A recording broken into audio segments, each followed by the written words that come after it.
to you, your children sing. Come well or woe, come friend or foe, to you, your people cling. Rise up and make our country great, with art and skill and sacrifice, with mass and drums we'll celebrate, triumphant masters of our fate. O Montserrat, by nature blessed, to you your children sing. Come well or woe, come friend or foe, to you your people cling.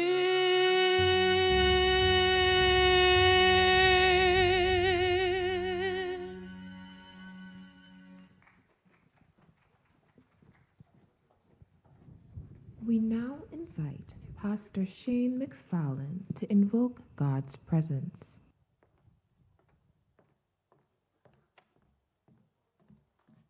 Please remain standing.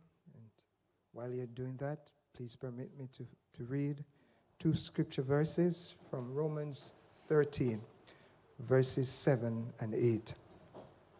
Give to everyone what you owe them. If you owe taxes, pay taxes. If revenue, then revenue.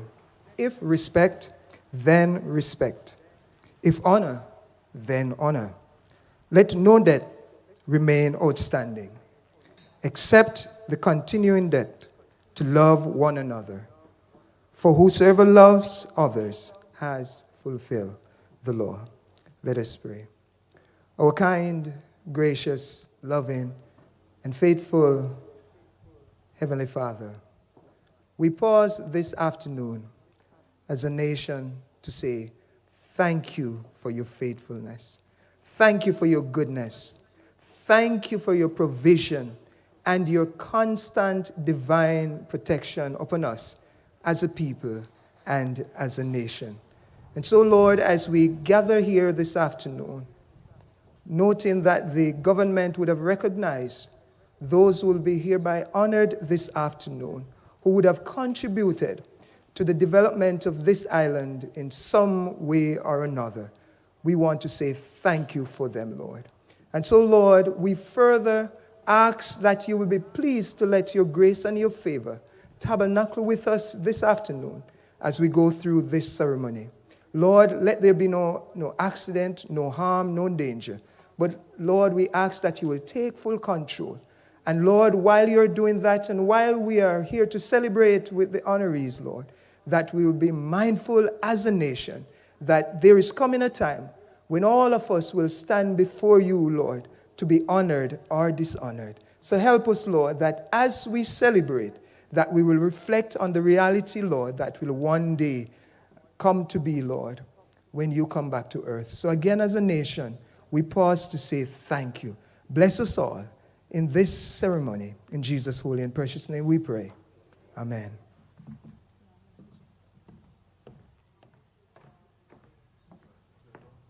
Join me in welcoming our Master of Ceremonies for this evening, Mrs. Lorraine Lewis.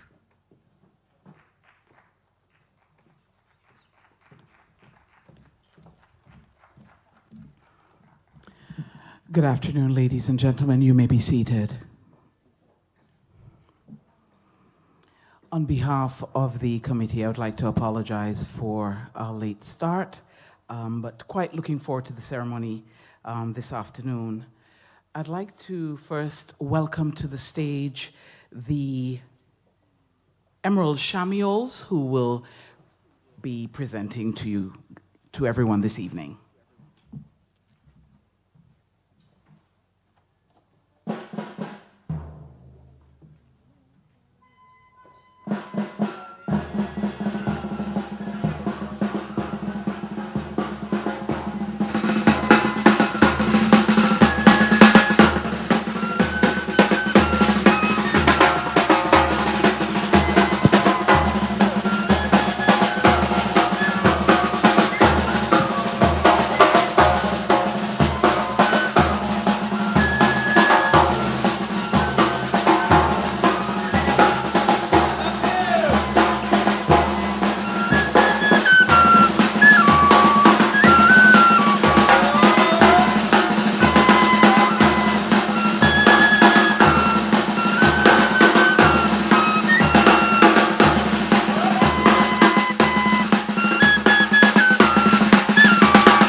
Her Excellency, the Governor, Miss Harriet Cross, the Honorable Acting Premier, Mrs. Veronica Dorset Hector, the Honorable Minister of Agriculture, Lands, Housing and the Environment, Mr. John P. Osborne, the Honorable Parliamentary Secretary within the Office of the Premier, Mr. Cranston C. Buffon, the Honorable Parliamentary Secretary within the Ministry of Agriculture, Mr. Dwayne Hickson, the Honorable Deputy Governor, Mrs. Lindorna Sweeney and Mr. Sweeney, the Honorable Attorney General, Mrs. Sherry Jemmett Rodney and Mr. Rodney, the Honorable Financial Secretary, Mr. Kenya Lee, the Auditor General, Ms. Marsha Mead, the Honorable Leader of the Opposition, Mr. Paul J. Lewis, other honorable members of the Montserrat Legislative Assembly, most distinguished national honors and award honorees, most distinguished national honors and award recipients, chairman and members of the National Honors and Awards Committee, former premiers, chief ministers, and members of the Montserrat Legislative Assembly, Supreme Court Judge Acting Justice Davidson L. Baptiste, Pastor Shane McFarlane and members of the clergy, permanent secretaries and other heads of departments, ladies and gentlemen.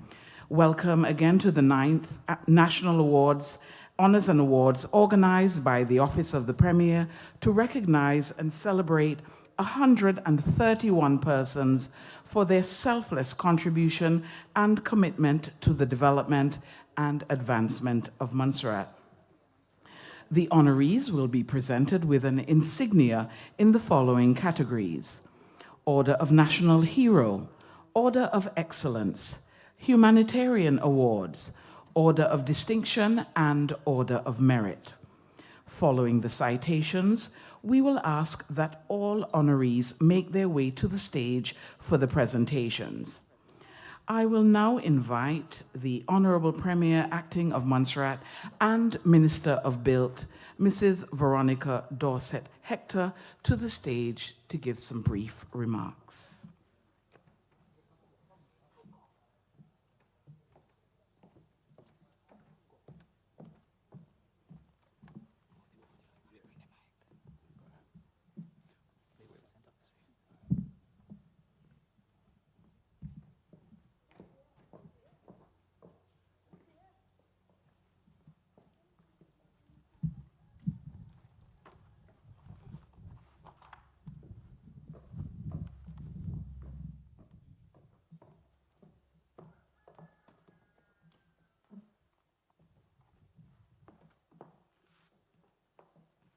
Good afternoon. I stand on the protocol already established. Earlier, we sang our national or territorial song, and the review described it as a profound affirmation of national pride and unity. And I beg your indulgence because I know you have been sitting quite long. And we promise not for the sun to smite you by day, nor the moon by night. The message of Montserrat's motherland, that is our territorial song, is a profound affirmation of national pride and unity. It is a reminder of our country's rich history, cultural heritage, and the resilience of our people. The song we call Motherland encapsulates the spirit of Montserrat, celebrating the emerald jewel and the enduring bonds of its people. It serves as a rallying cry for Montserratians, encouraging us to rise together, strive for greatness. The song is a testament to our country's commitment to its identity and the values that define our people. It calls us to celebrate. Today, we celebrate. Yesterday, March 17th, we celebrated and honored our ancestors. And today we celebrate and we honor those who have come after, made their contributions, at this, our 9th National Awards ceremony. Indeed, this ceremony is not isolated from our St. Patrick's celebration. It is also a profound affirmation of our national pride and unity. So on behalf of the Honorable Premier Reuben T. Meade, the government and people of Montserrat, it is with honor, joy, pride in our people that I bring these remarks. I welcome all of you to this auspicious and august ceremony. Together, let us also especially welcome all of our fellow Montserratians, our families and their friends, friends of Montserrat, returning visitors, first-time visitors, we welcome you. We are one Montserrat, working together to build a 5-star premium destination where our people want to live, work, study, and I knew you had some fun and enjoyment, so I welcome all of you. It's about our people. It's about building partnership and progress towards prosperity. Just recently, we had His Royal Highness Regent of Agaba of Nigeria join in our celebrations and donated on behalf of the University of Nigeria a plaque.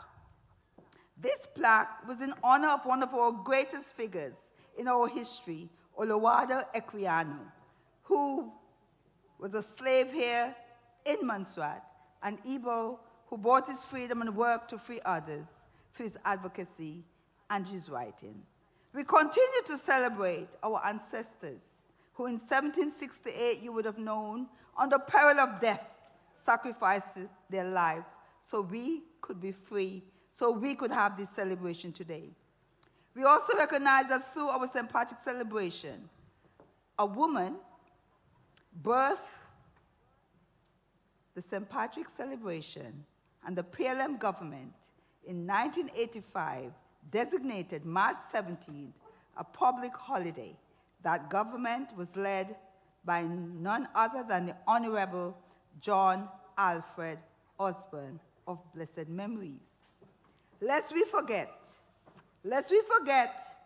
that we too must carry on the work that they have done. We honor today just a moment of silence for those of our people who sacrificed, those of our people who are here today, and they have also made sacrifice. It is significant as well that we are in this park today, despite the sun, because we celebrated 2 of our own, Moore and Dyer, in naming this park after them. Today, it is significant that for the first time on a national level, we are awarding the Humanitarian Award. No restrictions on nationality. It's about unity and oneness. This year, the National Honors and Award Committee is proud to introduce a new award, the Humanitarian and Emergency Services Medal. The medal is bestowed on 123 individuals for their distinguished and outstanding service to country during the height of the eruptions of the Soufriere Hills volcano between 1995 to 1997, and some continued to serve thereafter. These individuals came from every walk of life in Montserrat, served as members of the Royal Montserrat Defense Force, the MSS Cadet Corps, civilians, including personnel from every sphere on Montserrat. Our new award, the Humanitarian Award, is all-encompassing.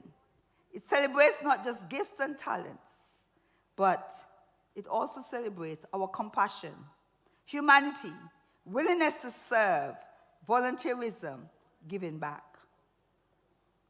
This award has taken far too long and does not even begin to truly say thank you for the sacrifices made by the men and women of the Royal Defense Force and all the others.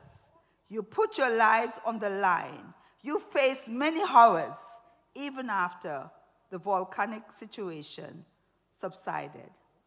Today is only a small measure of us expressing our gratitude and immeasurable thanks to you. Your sacrifices will never be forgotten, and your contributions etched in our history.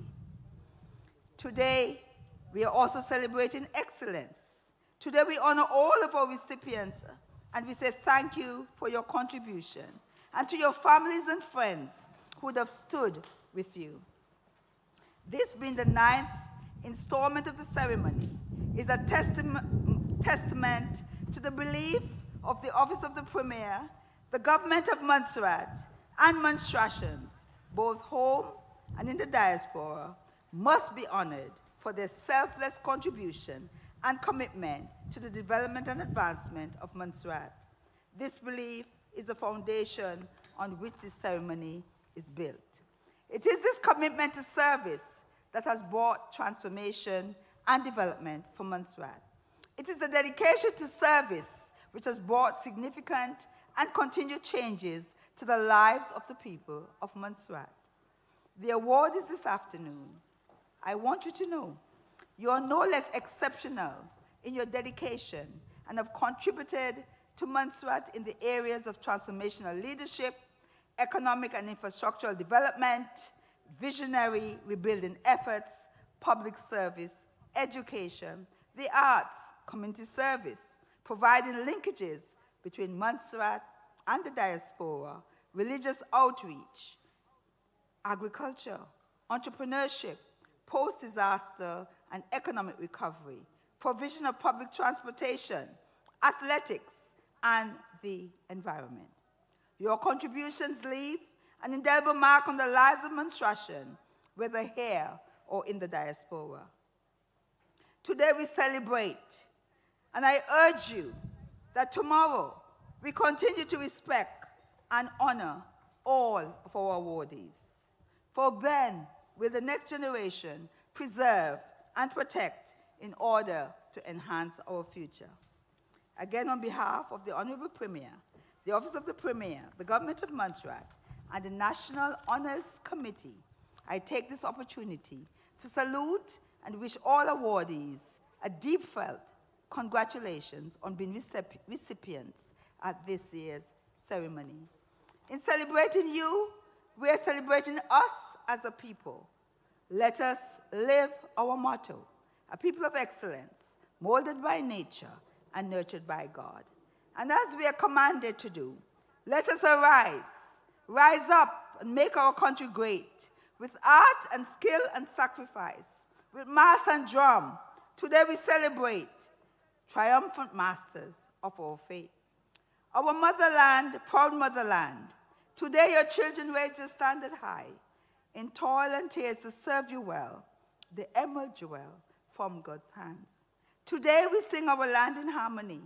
May God be our eternal God, and make Montserrat a house of hope, a heaven in the Carib Sea.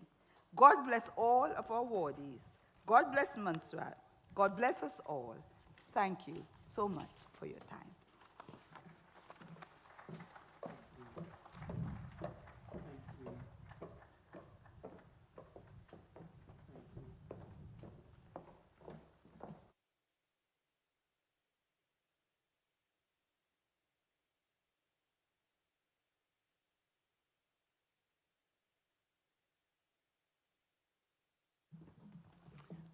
Thank you to the Honorable Premier. We will now have the presentation of awards to our honorees who are being bestowed with the Order of Merit. I would like to invite the Honorable Leader of the Opposition, Mr. Paul Lewis, to present the awards in this category.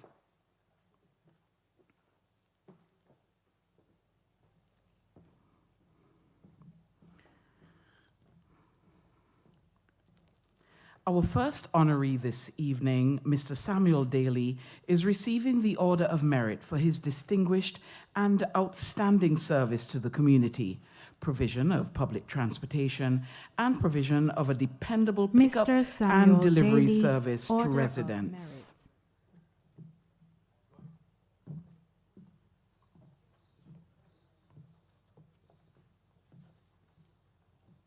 Mr. Samuel Daly, Order of Merit.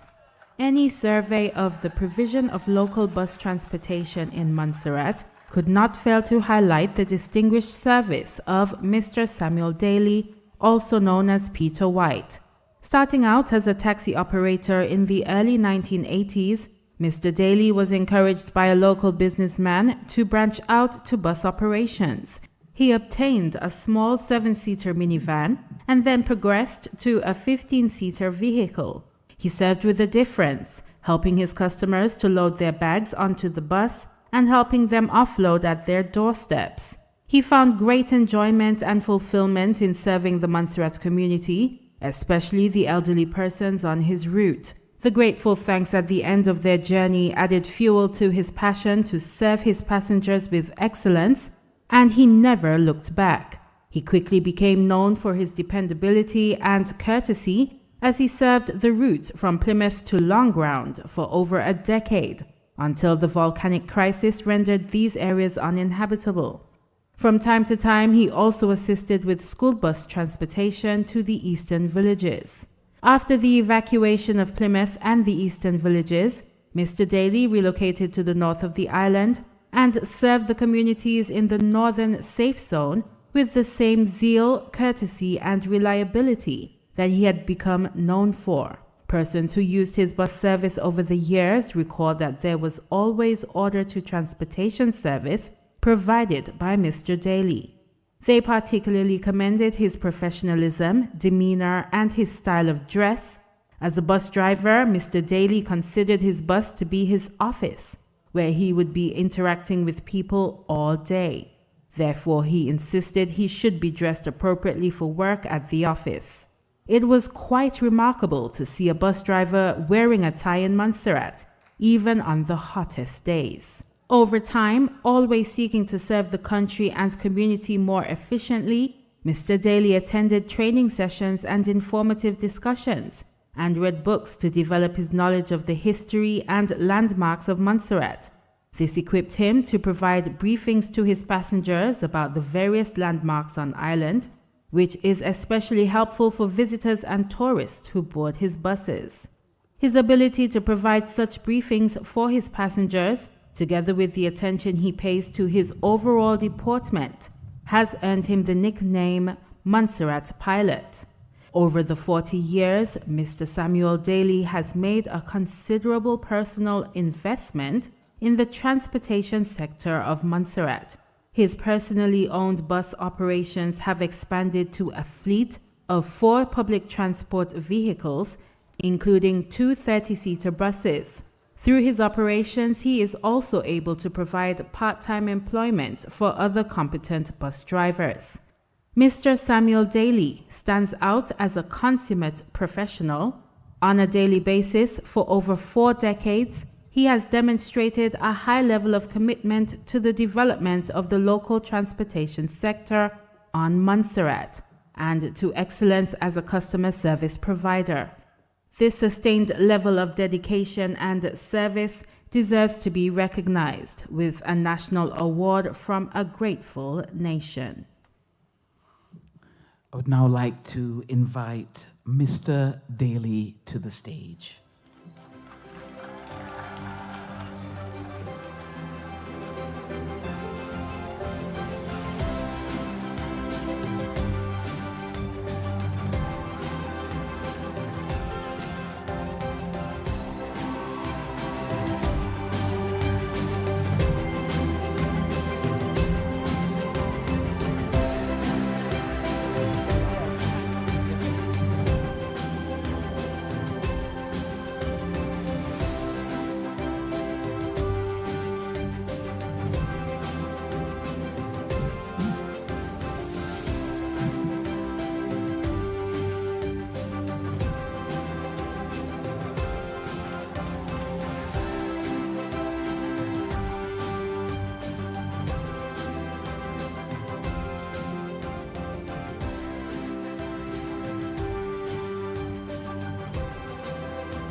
Yes, I.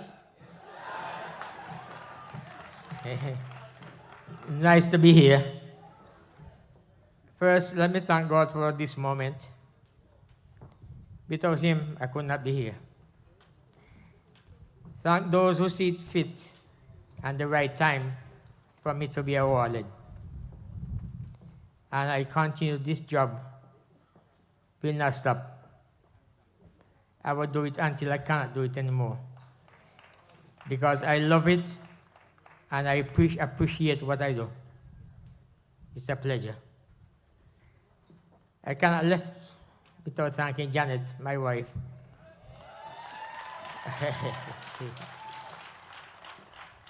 She's the one who takes care of the clothes. Janet, thank you.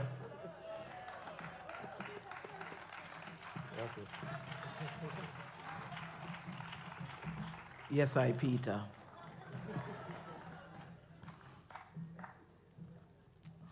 Our second honoree this evening is Mr. Wilston Scotland for his outstanding contribution as a hard-working athletic coach, producing outstanding athletes over 25 years.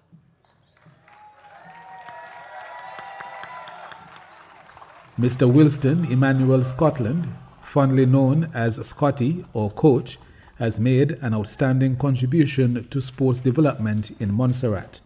For over 40 years, he has played a major role in developing and producing outstanding sportsmen and women who have themselves graced local, regional, and international sporting arenas, bringing honor and pride to our small island.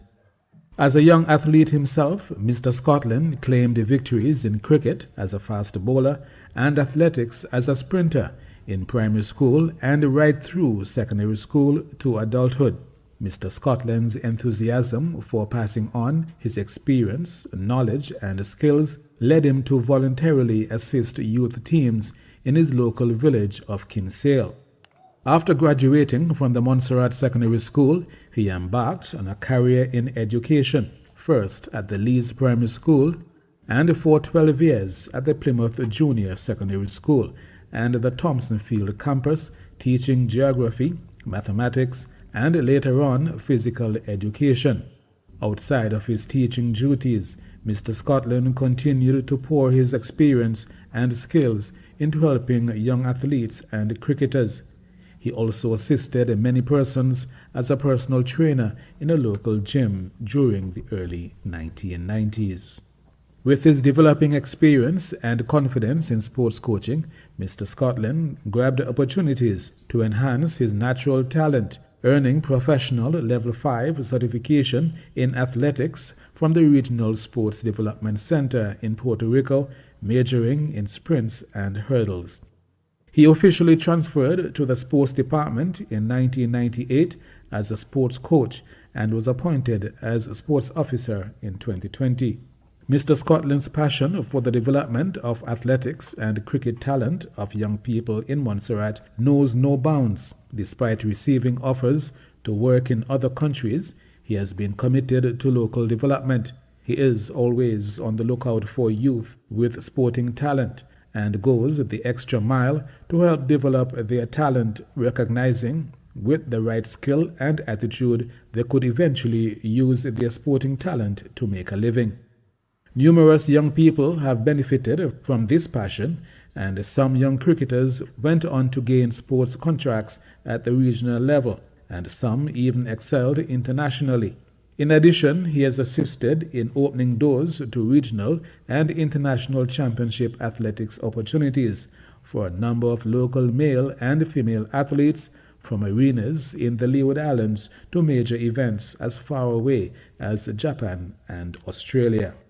Recognizing that success in sports went beyond mere talent and required dedication, effort, discipline, and positive attitudes, Mr. Scotland established an athletics group with promising athletes. He coached them in the early mornings before school, in the afternoons after school, and early on Saturday mornings.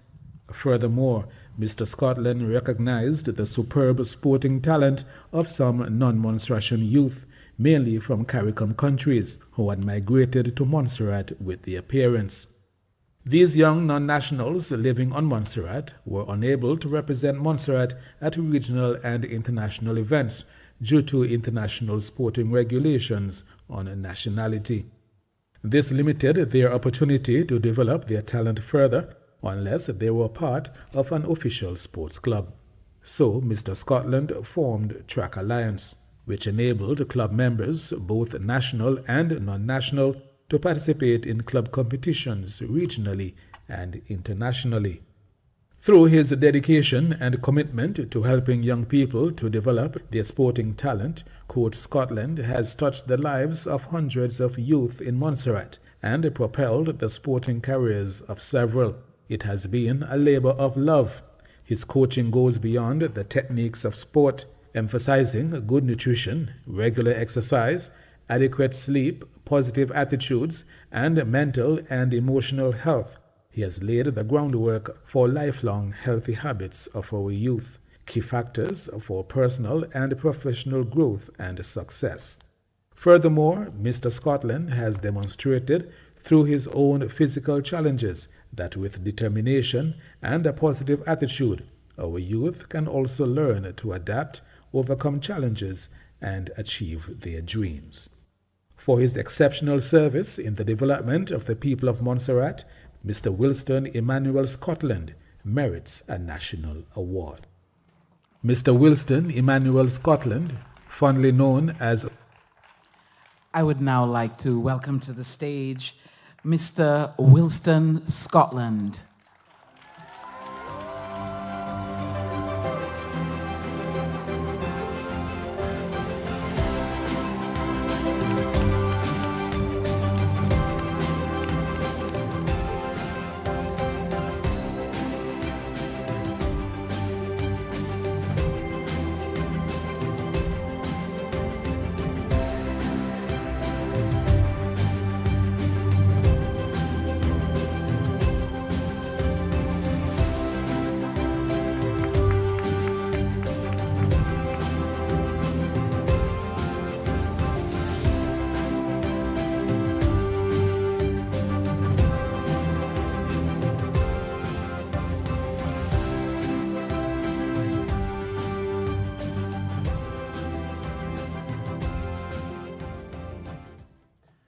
Good afternoon, all. It's indeed a pleasure, and I thank everybody for being here. I especially thank God, my family, and friends, those who actually support me, and those even give a little trouble, and although help me to motivate me and to work hard to establish development through youth on Montserrat. I thank you very much, and I wish to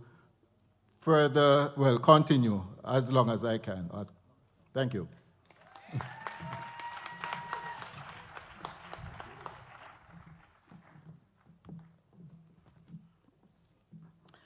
Our third honoree this evening is Mr. Samuel Meade for his distinguished and outstanding service to the environment, as well as for being a school bus, public transport, and tour and taxi driver. Mr. Samuel Richard Meade, also known as Arthur Meade, has already carved an indelible legacy in the development of Montserrat through his multifaceted skills generously given in the service of our island. He continues to positively impact residents and visitors to this beautiful island paradise in more than one sector. Mr. Meade began his working life following the footsteps of his father as a mason in the booming construction economy. His entrepreneurial drive soon led him into the transportation sector, where he served with distinction transporting airport staff to and from work, and also as a school bus driver, public transport operator, and a tour and taxi operator. During the early 1980s, when Montserrat was enjoying an economic boost, there was considerable interest among residents in becoming vehicle owners and drivers. Arthur Meade grabbed this niche market opportunity and established a driving school to assist residents in achieving their driving goals. His patience, reliability, superb instructional skills, and meticulous attention to road safety were warmly appreciated by aspiring drivers, and he is credited with tutoring more than 60% of vehicle drivers on Montserrat over the past 4 decades. The skills and sterling reputation he developed as a driving instructor made Mr. Meade a most suitable person to be entrusted with the responsibility of serving as examiner in the written and practical components of the local driver licensing tests. In 2015, upon the recommendation of the Traffic Commissioner, Mr. Meade exchanged the role of driving instructor for a new role as a driving examiner in Montserrat. He also serves as a passionate advocate for compliance with road traffic laws and road safety, and regularly contributes to public education radio programs for the benefit of the entire community. It is perhaps in his work on environmental stewardship that Mr. Meade's advocacy is most publicly pronounced. His Christian upbringing underscored the wonder and excellence of God's creation. Very early on in life, he embraced the view that humans were given a specific responsibility by the Creator to preserve and maintain the environment in a pristine condition. Despite the demands of his business entities, his unwavering commitment to the maintenance of the natural beauty and environment of Montserrat could not be sidelined. To answer that call, for the past 45 years, he has managed a commercial grass-cutting service and maintained verges, drains, and culverts on main roads across the island. Additionally, the beautification of churchyards and cemeteries, official spaces like the cenotaph, beaches, and other open public spaces have also formed part of Mr. Meade's dedicated service. The high quality of his work has been recognized and deeply appreciated. One of Mr. Meade's landmark projects over the many years has been his annual Labor Day cleanup. His zeal and dedication to the cause of environmental preservation in Montserrat has so inspired residents that even with minimal sponsorship, he continues to draw a dedicated team of volunteers in an annual island-wide campaign on the first Monday in May. They remove litter from gutters and roadsides, and Mr. Meade regularly contributes his own resources to remove and transport long-standing bulk rubbish to the official solid waste site. Without expectation of payment or reward, he continues this labor of love and fearlessly and passionately issues a clarion call to residents to preserve the natural beauty of his island-wide paradise. Mr. Samuel Meade has also played a significant role in supporting families in times of grief. He underscores that the community of Montserrat is interconnected and that times of loss and bereavement affect the whole community.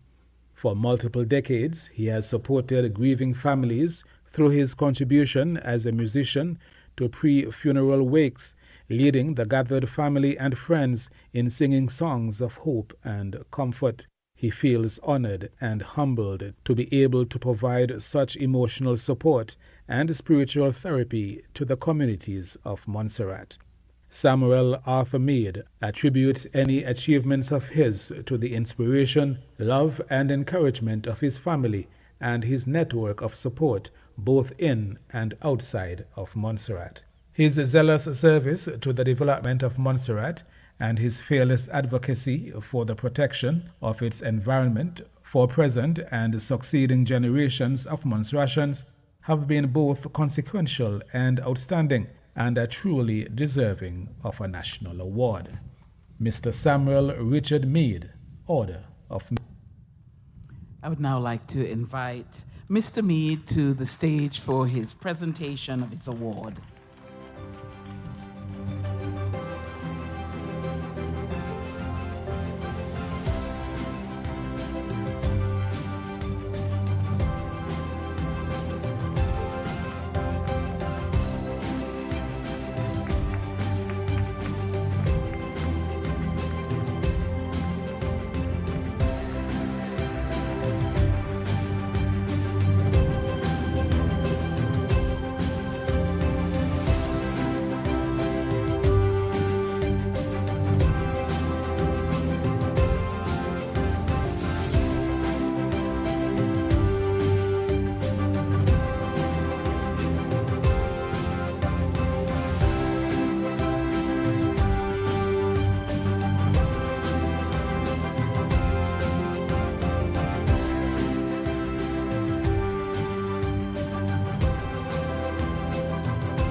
Good afternoon, ladies and gentlemen. Protocol has been established. I just want to start by thanking God for bringing me thus far. I always believe that one needs to have their flowers when they're still alive. And so this afternoon is the right time, and nothing happened before his time. We serve a great God, and he's good all the time. So on behalf of the government and people of Montserrat, who would have been looking at me while I'm not looking at them, and decide that they're going to bestow me with this prestigious award. I'm so happy and grateful for it, and I'll promise you I'll continue to do my best as long as life lasts. I want to thank Miss Wade. Of course, whenever I'm having cleanup, she's my cook. She cooked the best goat water on Ireland. You don't know that, but I'm telling you. And some people who would have had her goat water would know that I'm speaking the truth. But of course, I have other folks there like Baz Morgan, my auntie, and Pastor Tony. I won't go down the road calling Miss Eunice Spawn. A lot of people around there who would have been out with me on the trail cleaning up garbage, and I believe that God has given us a beautiful earth, and we need to take care of it like the Garden of Eden. I will continue to do my best so long as God gives me the strength. Thank you very much.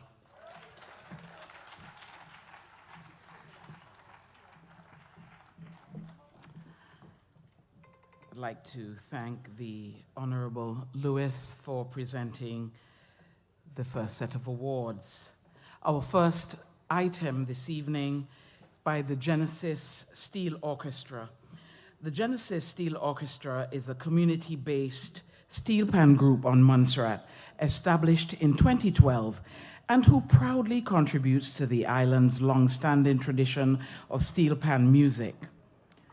Transforming musical vision into unforgettable sonic experiences, Genesis has become a vibrant force within cultural events, festivals, church services, private functions, and youth music programs.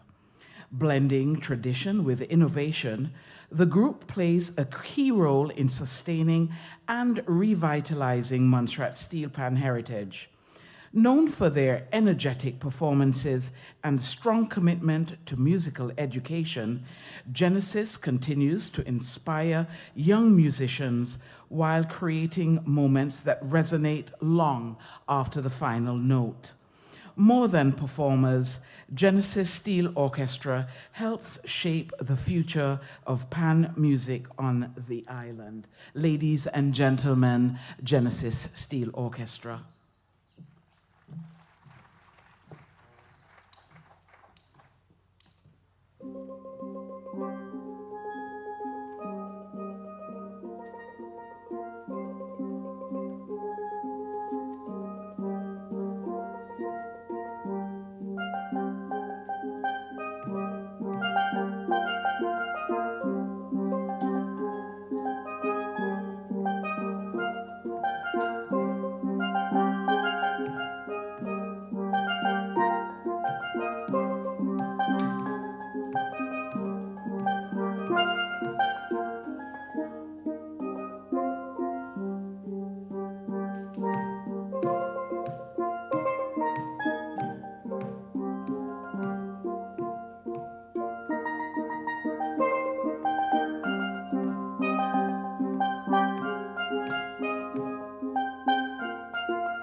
Thank you to the Genesis Steel Orchestra. We now move on to the honorees for the Order of Distinction. And I would like to invite the Honorable Minister of Agriculture, Lands, Housing, the Environment, Youth and Sports, Mr. John Osborne, to present the awards in this category. Our first honoree for this evening is Mr. Roger Wade, who is receiving the Order of Distinction for his contributions in service as a vital link between Montserrat and the diaspora through hosting the program live from London for more than 20 years, as well as hosting the popular religious program The Voice of Salvation for 40 years, which has helped listeners to strengthen their faith and understanding of God's teaching.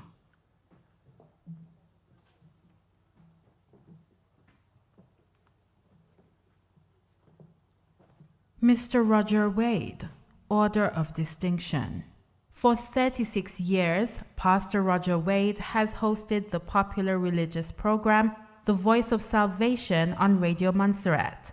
A staple on Wednesday mornings, The Voice of Salvation spreads a message of hope, spiritual comfort, and the gospel through music and scripture, helping listeners to strengthen their faith and understanding of God's teachings.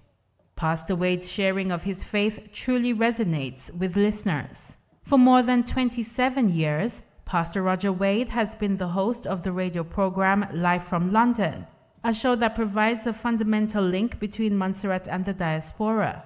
By introducing the radio program, he established a vital source of information about Montserrat and its efforts at rebuilding to Montserratians in the UK and other parts of the world. His program also serves as a bridge between generations by connecting younger members of the diaspora with elders.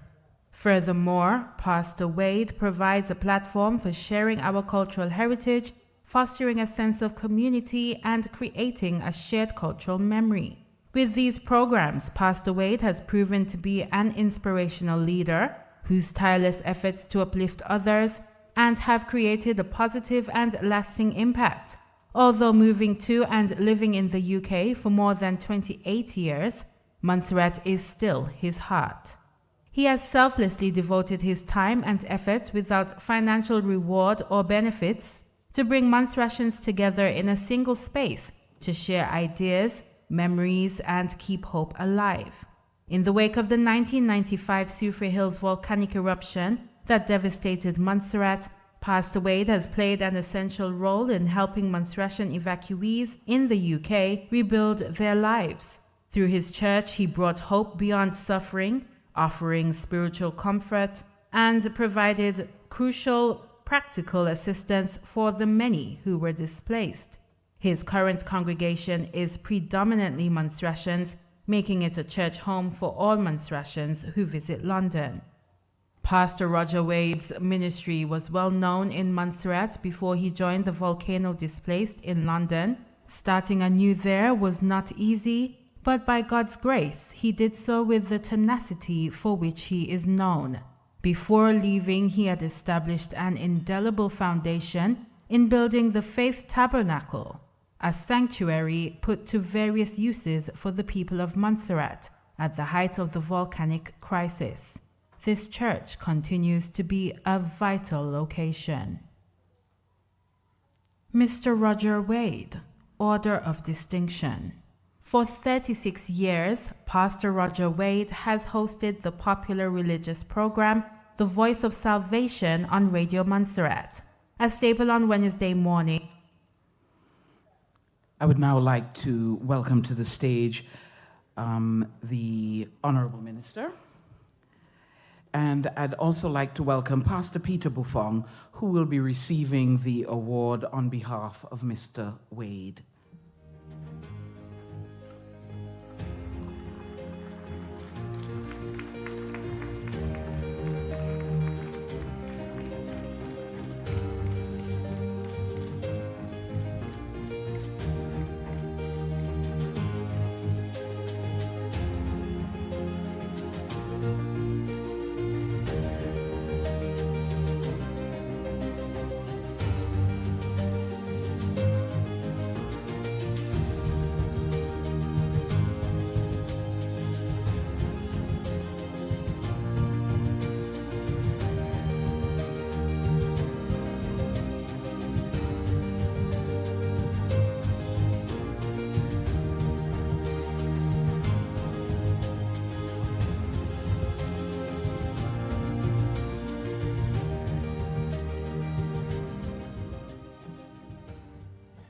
Good afternoon, everyone.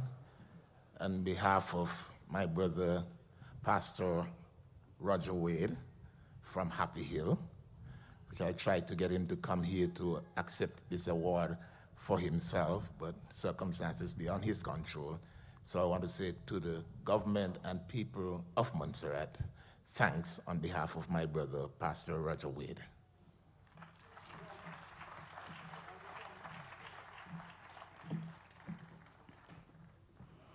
Our second honoree for this evening is Mr. Joseph B. Chalmers, who is receiving the Order of Distinction for his contributions in the area of entrepreneurship and post-disaster economic recovery.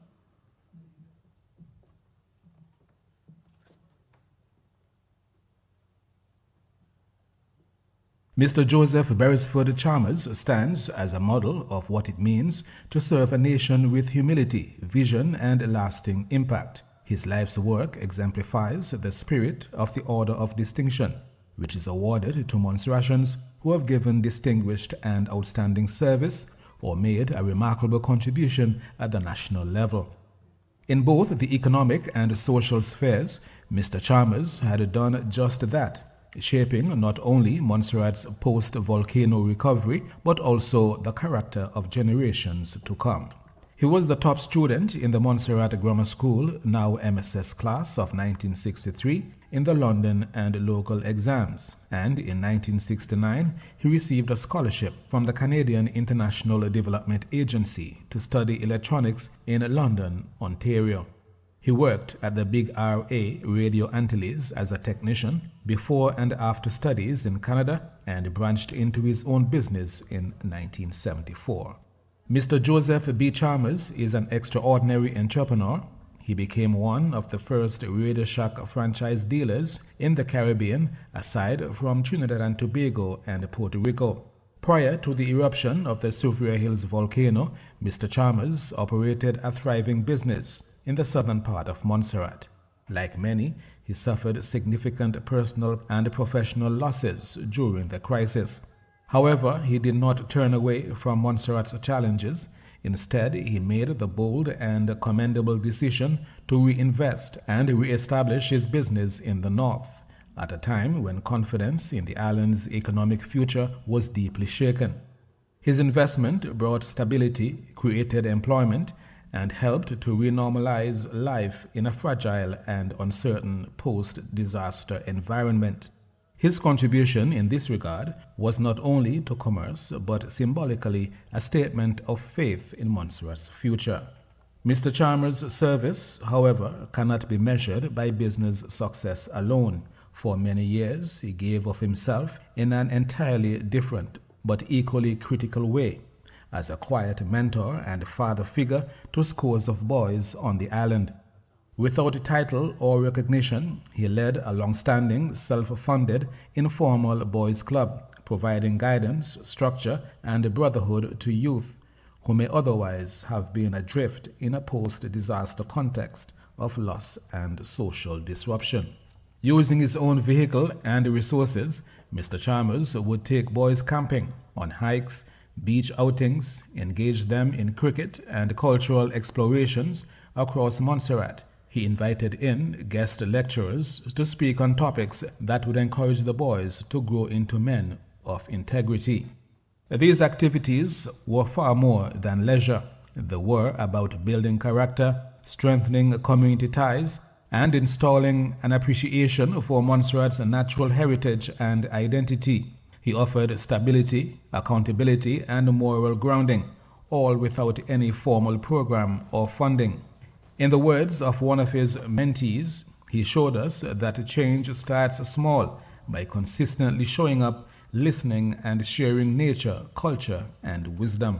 Two of the many boys Mr. Chalmers mentored, Mr. Wayne Graves and Mr. Andre Mays, have gone on to make significant contributions in their own right. Both have publicly acknowledged the formative role Mr. Chalmers played in their lives. Graves, now a minister of religion, credits Chalmers with instilling the values of integrity, selflessness, and leadership that underpin his work today.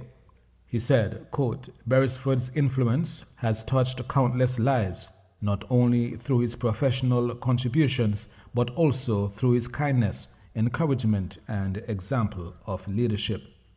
Ms., now a senior mentor in the Mentoring, Empowering, Supporting, and Helping program based in Hackney, London, credits Mr. Chalmers' mentorship as a foundation influence in his life.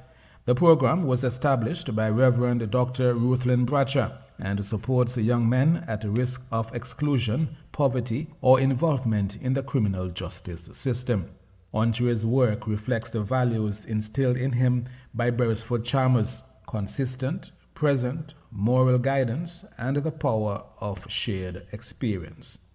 He said, quote, his legacy isn't just local, it's generational, international, and ongoing. That such a far-reaching initiative was directly inspired by Mr. Chalmers' example speaks volumes about the multiplier effect of his service. Mr. Chalmers' service is grounded in humility and driven by love for his community.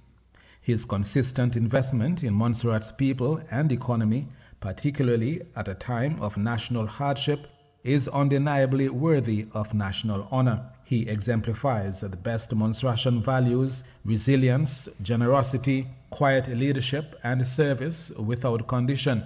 His contributions have not only helped Montserrat rebuild, but have helped its people heal, grow, and flourish at home and abroad. Mr. Joseph B. Chalmers, Order of Distinction.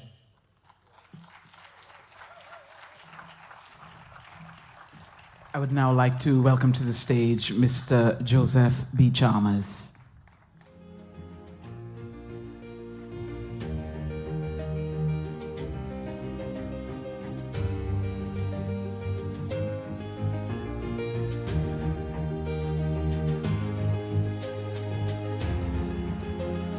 Mr. Joseph I can see that Mr. Chalmers is being represented by his son, Barrington Chalmers.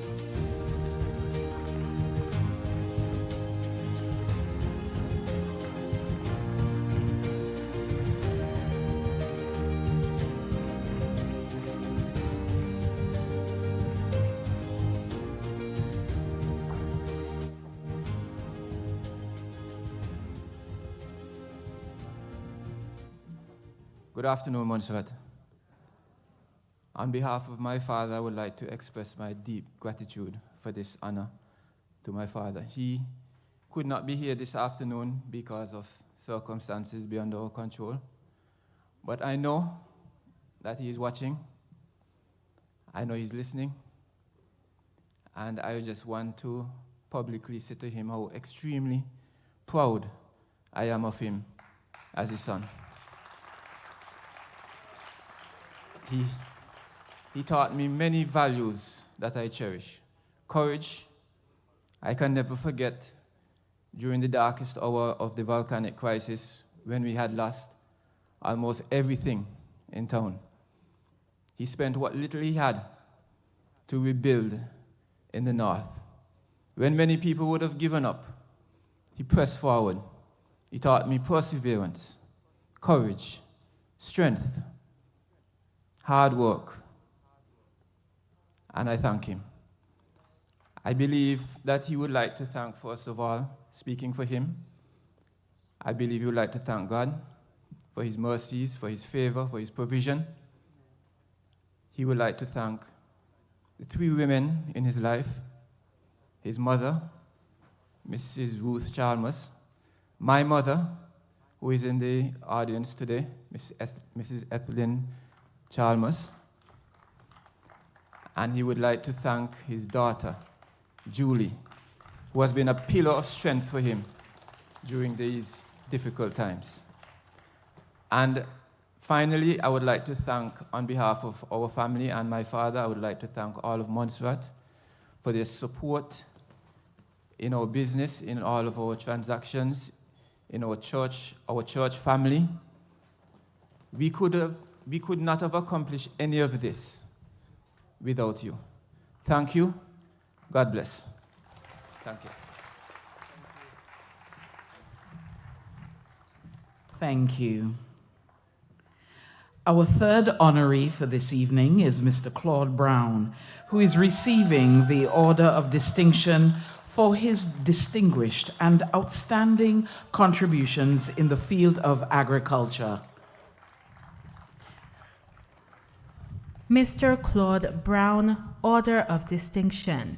The agricultural historical records of Montserrat reveal the island's innovation and leadership in the production of esteemed crops such as indigo, cotton, and limes for the world market. Mr. Claude Brown has carried that mantle of excellence in agriculture for 48 years. His commitment to educating the community of Montserrat in the history, theory, and practice of agriculture warrants commendation. His goal was that of improving standards in a field that is vital to this island. Hot out of university and full of zeal, he started a weekly program, Roots, on Radio Antilles, and has continued educating through this medium through a program currently on ZJB, Everything Agriculture.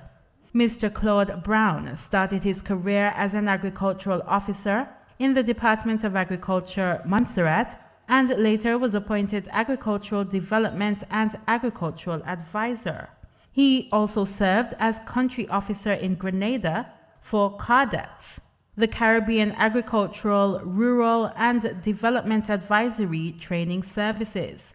This was a UN project managed through CARICOM, which later merged with CARDI, the Caribbean Agricultural Research and Development Institute, where he served as a technical transfer officer.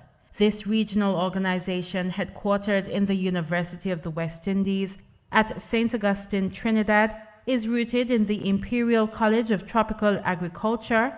CARDI's motto is improving lives through agricultural research. From this esteemed platform, Mr. Brown has participated in the following research projects: cutting intervals for forage grasses, rotational grazing for sheep, production of soursop, pawpaw, and garlic. He is a leading advocate for the concerns and interests of farmers locally through the Montserrat Farmers Association, which he established.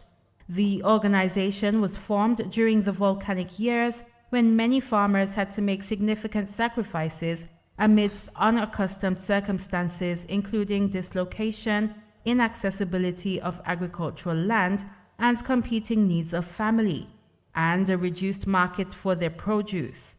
Under his presidency of Montserrat Farmers Association, which includes fishers, the organization provided support then and continues to provide access to information, materials, tools of the trade, fertilizers, and insecticides, which otherwise would be difficult and likely more expensive. Mr. Brown is also at present the treasurer of Agriculture Alliance of the Caribbean, CARI, a regional entity. Born and raised in Montserrat, he received his early education at Piper's Preparatory School and the MSS. He was a Boy Scout. Mr. Claude Brown is a family man who is as dedicated to his family as he is to agriculture. He is also dedicated to his church, serving as facilitator and a member of the choir. He has contributed to many a social activity in the wider society, including the provision of outdoor entertainment for young children. Mr. Claude Brown's dedicated service to the people of Montserrat from his early years as a Boy Scout is deservingly awarded the Order of Distinction. Mr. Claude Brown, Order of... Ladies and gentlemen, Mr. Claude Brown.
Good afternoon, ladies and gentlemen.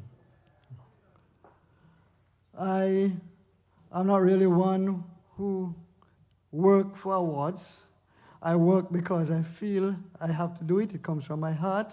And I was kind of surprised that I was awarded because I actually nominated someone else who I thought was more worthy and who has contributed to Montserrat in the past and is continuing quietly, and who is largely unheralded, especially regarding the festival that just passed.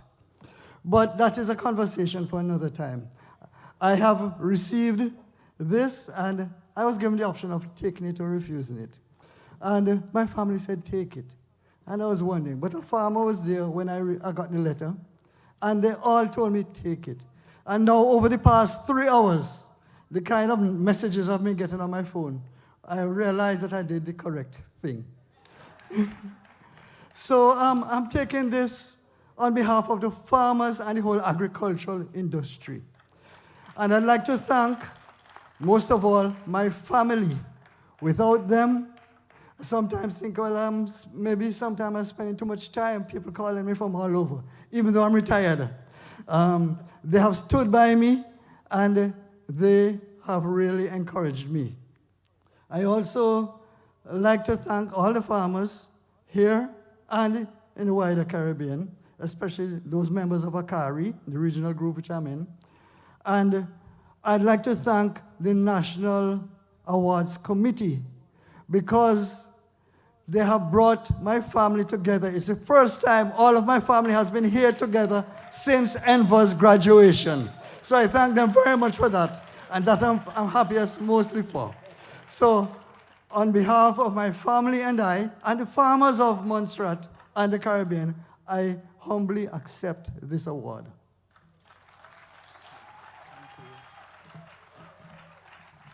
Thank you, Mr. Brown, and also thank you to the Honorable John Osborne for presenting the awards to the honorees for the Order of Distinction. Our next item is a spoken word by Mrs. Zelma White. Zelma Helena White, a wife, a mother, a writer, was born in Montserrat. She graduated from the Faculty of Education, University of Warwick in England, 2000, with a Master's of Arts.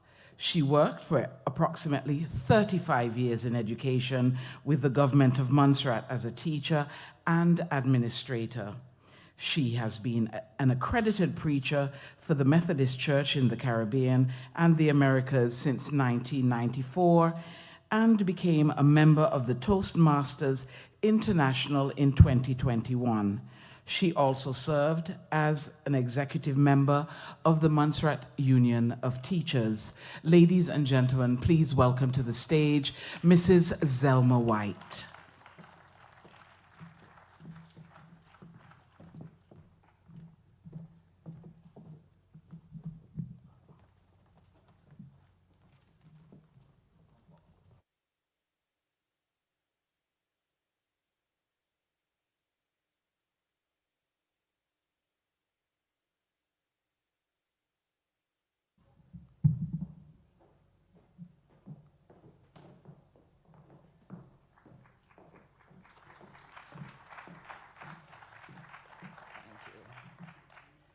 This spoken word piece is dedicated to all of you, especially the awardees.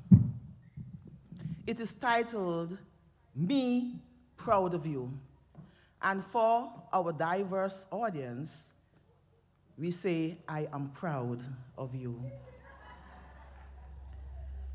Me, proud of you. Montserrat, me, proud of you. Emerald Isle, Rock of Peace, where gang and violence do not reign. I stand here, voice lifted, to tell the world why my heart beats proud. You offer quiet sounds, not the silence of fear, but the hush of waves kissing sand, the rustling of leaves, rain tapping, the chorus of birds drifting through the air. Not always do sound systems disturb the night's rest. Nature's sounds bring healing at its best. George Martin knew it, opened his studio here, and legends came. Elton John, Eric Clapton, Paul McCartney, Stevie Wonder. No bodyguards, just music, because tranquility was your guard. You offer humility and compassion. The mighty arrow needed no go-between. Chief Minister John Osborne humbly lending his bathroom. Leader Reuben Meade getting accommodation for music students in a wink, yielding to the cry. I am proud of your politics mild. Opponents on the platform, laughing at tables, reconciled. Where others fight with bitter flame, Montserrat keeps a gentler name. Courtesy passed down like inheritance. Good morning. Thank you. It's my pleasure. No problem. That is your brand that Samuel Daly, aka Peter White, wears so well. You offer education and history. Equiano buying his freedom through commerce and navigation of the system, and the freedom of others with words. John Jeffers teaching us about turtles. Claude Brown teaching us about farming. Joseph Chalmers building business and buildings. Black hands shaping modern Montserrat. I am proud of the caring hands. Maroon gatherings, helping bands. And Winston, Scotland, day by day, guiding others in their play. And when ash fell from the sky and fire roared from the mountain, your heroes stood. Royal Montserrat Defense Force, cadets, prisoners, civilians, risking lives to save lives. That is love. That is pride. You offer beauty that my driving teacher, Samuel Meade, aka Arthur Brooks, tried to protect. That scriber helps us to see. Volcanic peaks, black sand shores, Rendezvous Bay with its white whispers, Center Hills with orioles, mountain chickens, galliwaps, dwarf gecko, anole, amoeba, black snake and blind worm snake, caves echoing with bats, reef shimmering with turtles and corals. Montserrat wonders still survive. And you offer faith in a God who runs things. A day of prayer that multiplies the blessings. Jehovah's presence felt in many a place. Voices raised in hymns of grace as Anne-Marie plays and Brother Roger Wade brings the voice of salvation.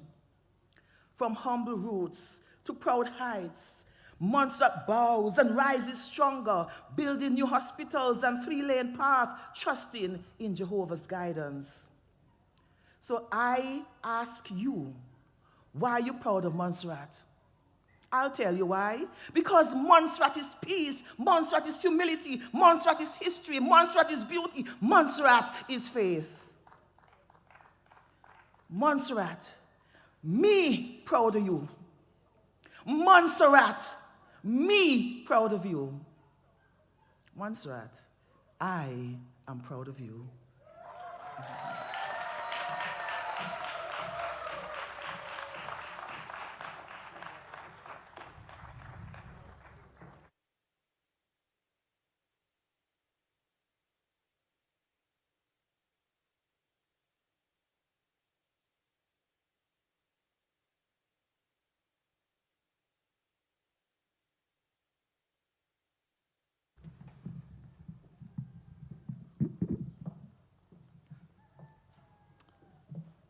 Thank you, Mrs. White. We will now have the presentation of the award for the honoree who is being bestowed with the Order of Excellence. I would like to invite the Honorable Premier Acting and the Minister of Buildings, Utilities, Infrastructure, Labor, Transport, Energy, and Ecclesiastical Affairs, Mrs. Veronica Dorset Hector, to the stage, who will be presenting this award.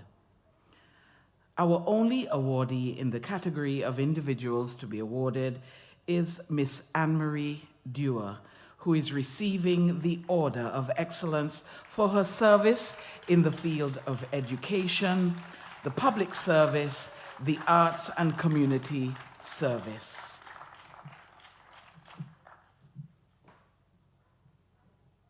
Miss Anne-Marie Dewar, OBE, Order of Excellence. Miss Anne-Marie Dewar, OBE, is a distinguished educator, public servant, musician, Order of Excellence, cultural practitioner, and poet whose service to the community and country of Montserrat at home and in the diaspora has spanned more than 5 decades. Miss Dewar has distinguished herself as a caring teacher, lecturer, and education leader. Her prowess in education was honed through a combination of practice and academic training obtained from Urdeston College, Barbados, the University of the West Indies at Cave Hill, and the Institute of Education of the University of London. From these institutions, she obtained a certificate in education, bachelor's degree with honors, and master's degree in education, respectively. Thus equipped, she served at primary, secondary, and college levels where she immersed herself holistically. For example, in addition to her teaching duties at the Montserrat Secondary School, MSS, she directed the school's choir, the Glee Club, mentored the Inter-School Christian Fellowship and the Debating Society, sponsored a cultural club of 4th and 5th form students, and started a Girl Guide company. She served a stint as Guide Commissioner for Montserrat and currently is a trustee of that organization. Miss Anne-Marie Dewar's career also involved civic engagement and public service. Through her advice and advocacy work with the Citizens Advice Bureau Service in London between 1980 and 1990, she voluntarily assisted scores of Montserratians and other Caribbean migrants to regularize their UK nationality status following the impact of the 1981 British Nationality Act. On her return to Montserrat in 1991, Miss Dewar resumed teaching biology and English at the Montserrat Secondary School. At the height of the volcanic crisis in 1996, she was transferred from the MSS to the Department of Administration, and over the next 10 years, she served the government and people of Montserrat variously as Senior Assistant Secretary, Chief Training Officer, and subsequently as Permanent Secretary. Her public service has also included chairmanship of a number of public committees and boards, including the Labour Advisory Board, the Land Development Authority, the Scholarship Committee, and the Public Service Commission. Upon her official retirement from the Montserrat Public Service in 2007, Miss Dewar returned to education, her first love. At the St. Augustine Catholic Primary School, where she served as school development advisor and later as principal, she restarted the school's steel band program and composed the school song. An innovative educator, she made a sterling contribution towards the development of science and technology education through her introduction of an annual science fair at the school. Additionally, she has contributed to the training of local teachers in the delivery of quality science instruction. The view that no student should be left behind is a mantra of hers. This was particularly evident in her subsequent role as lecturer at the Montserrat Community College, where she ensured that all students did their very best in CAPE exams. Although retired since 2007, she still continues to teach at the Montserrat Secondary School and the Montserrat Community College. She also continues to serve as a training facilitator for several public and private sector organizations.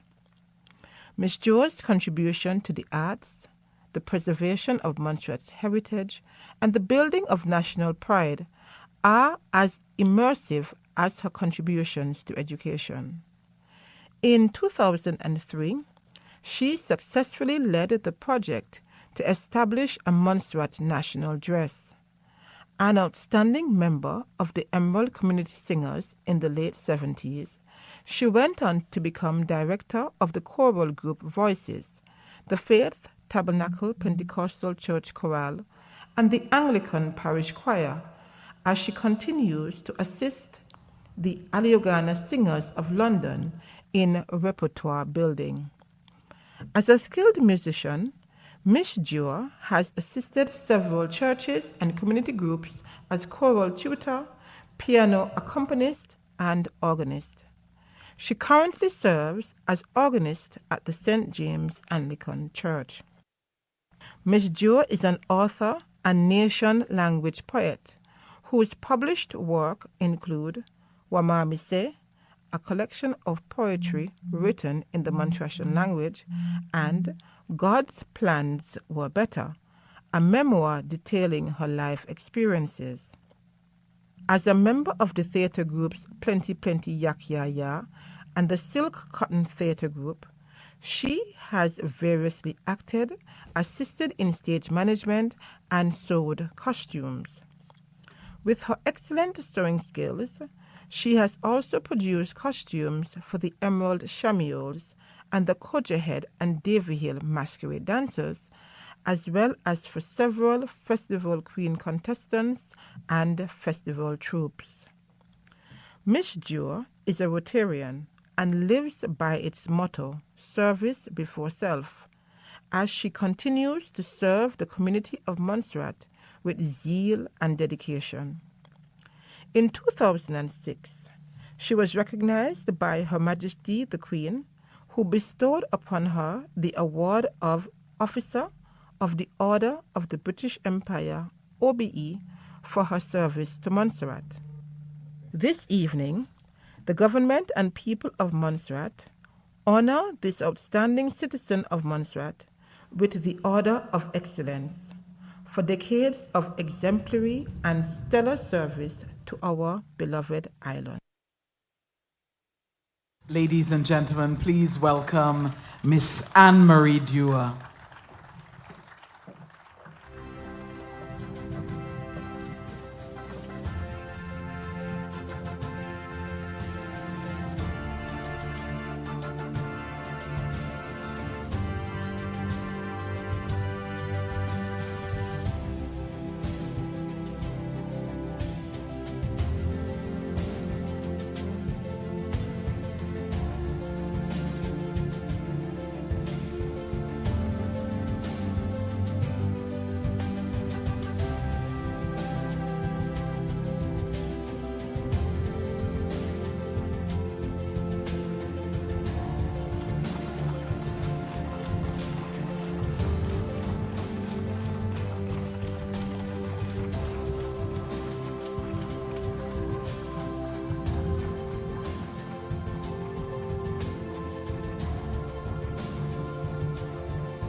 Ladies and gentlemen, please allow me to adopt the protocol that was already established. I'm a bit overwhelmed standing here before all of you and being honored in this way. It is deeply humbling, but I am also deeply grateful. I give all the glory and praise to God, who has charted the path of my life and whose plans for me were definitely better than my own. To those who nominated me and those who approved the award, I say a heartfelt thank you. My life's work has been incredibly fulfilling, and it was not done seeking any award. I have just had so much joy in serving a country and people that I dearly, dearly love. I am blessed that some of my family have traveled to Montserrat to be with me at this ceremony. I owe so much to the support from my family, and how can I forget my beloved sister, Beverly. Thank you to my family and my friends, and you know who you are, for your constant support, love, and belief in me. I love you all dearly. For as long as I can remember, I have wanted my life to count for something. And I grew up in a service-oriented family, the backbone of which were my mother, Doreen Dewar, and my grandparents. And I also saw service modeled in so many selfless and caring adults who were part of the community. I saw the lengths to which they would go to make a life or situations better for other people. I saw and I learned.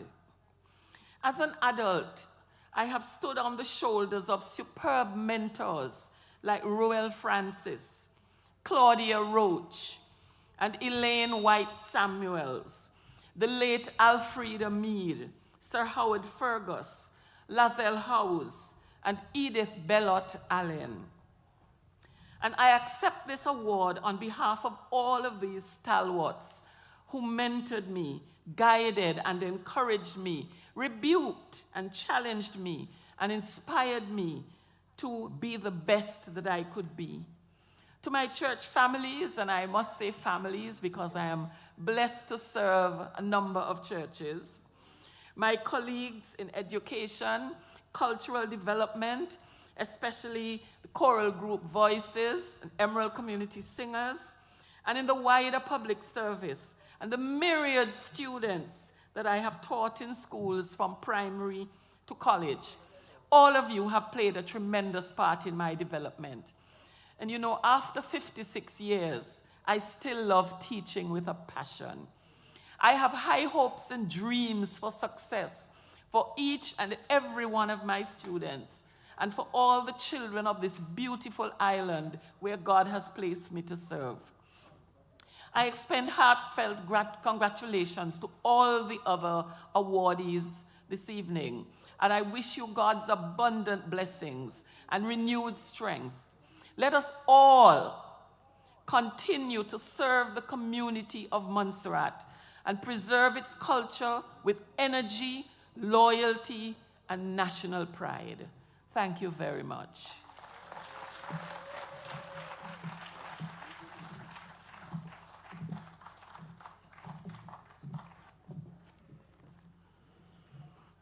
Thank you, Ms. Dewar.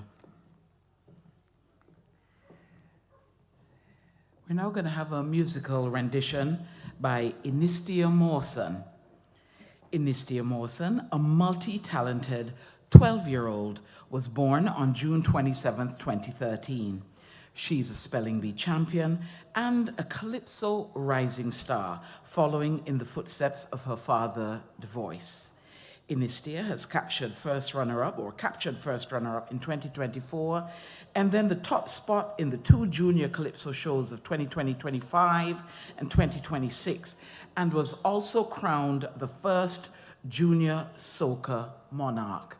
Ladies and gentlemen, Inistia Mawson.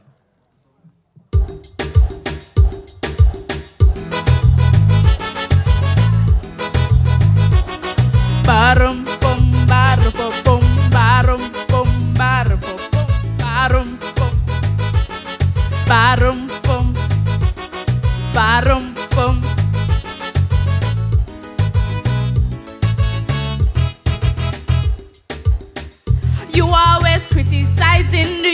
youths of today. Everything we do, you don't play. Always talking about you used to do things in the past and blaming us because it don't last. But we're not the ones to blame. You're the ones who to bear the shame. If you claim you know, tell us why you don't show. You want us to dance masquerade, bear we own costumes for parade. You want to bring back the string bamboo, ba-da-rum, ba-da-rum, ba-da-rum. Sing calypso and play the pan. You boast about we go water and talk about we culture. What we supposed to do if we don't have a clue? Show us how to do it, show us, show us. Stop the talking, show us how to do it, show us, and start the teaching. Aye! Dan dan da da da. Barum bum barum bum barum bum barum bum barum bum.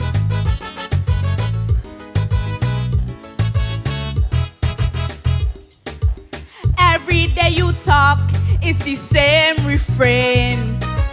You wish the old days would come back again.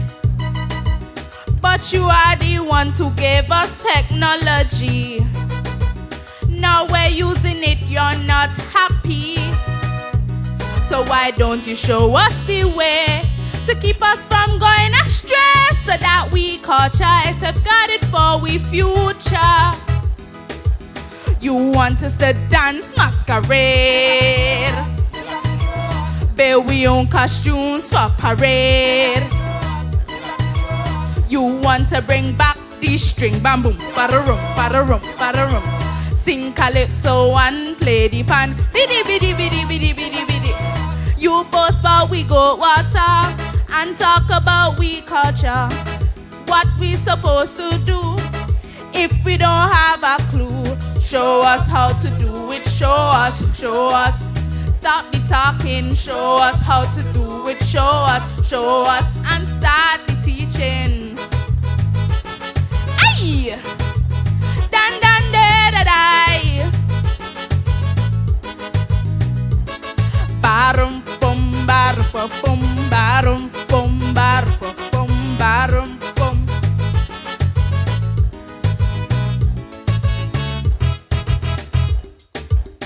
Each day we are losing our cultural icons. Some don't get a chance to pass it on.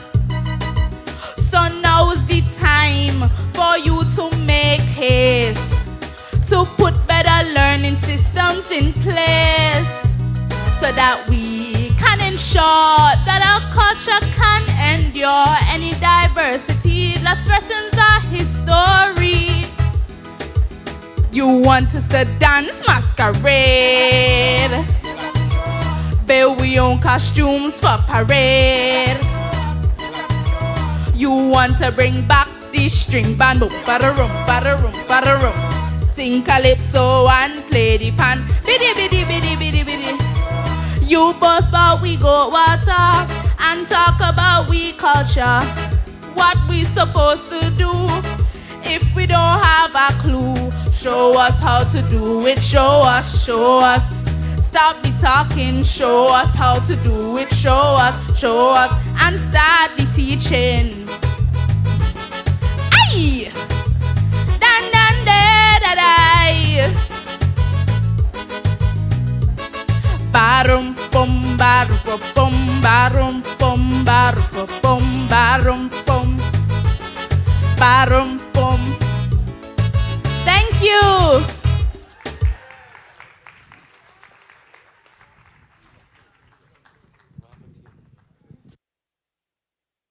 So looks bright, definitely, with this young lady. So we're now going to be moving on to the category for Humanitarian Awards, and this is by far the largest. We have 123 persons to be awarded this evening. I don't think we have everyone here, but if you are representing someone that's being called, please ensure that you're a part of the persons that are queuing to come on stage. I would now like to invite the Honorable Premier, Acting, the Honorable Veronica Dorset Hector, who will be bestowing the Humanitarian Award to the Honorable Parliamentary Secretary within the Office of the Premier, Mr. Cranston C. Buffong. He was then Private Cranston Buffong within the Royal Montserrat Defence Force. Please welcome both of them to the stage.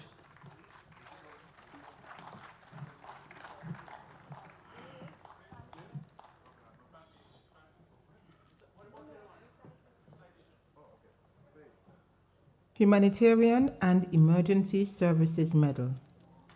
In 2020, on the occasion of the commemoration of the 25th anniversary of volcanic activity, a request was made for recognition to be given to the members of the Royal Montserrat Defence Force, RMDF, for their services which were provided during the earlier years of volcanic activity. In recognition of the contribution of the men and women who served during that period, it was felt that a medal was most fitting. Furthermore, it was determined that the award of such a medal should not be limited to the members of the Royal Montserrat Defence Force or just that event. A recommendation was made for the Government of Montserrat to institute a new award under the National Honours and Awards Scheme called the Humanitarian and Emergency Services Medal. The purpose of this award was to recognize members of eligible organizations or individuals who have given sustained or significant service during national or regional emergencies, or who have given humanitarian service in hazardous circumstances. Award of the medal is made with a medal and or clasp, with the clasp denoting the event or operation for which the medal was awarded. In the first instance, eligibility for the medal is to accord recognition to members of the Royal Montserrat Defence Force, RMDF, and attached personnel who gave crucial service as part of the response efforts during the volcanic crisis of July 1995 to 1998. It was the courageous and human service to the country during the early years of the volcanic eruptions of the Soufriere Hills volcano, given by 125 persons who were members of the RMDF and attached personnel, which merits the conferment of a national award.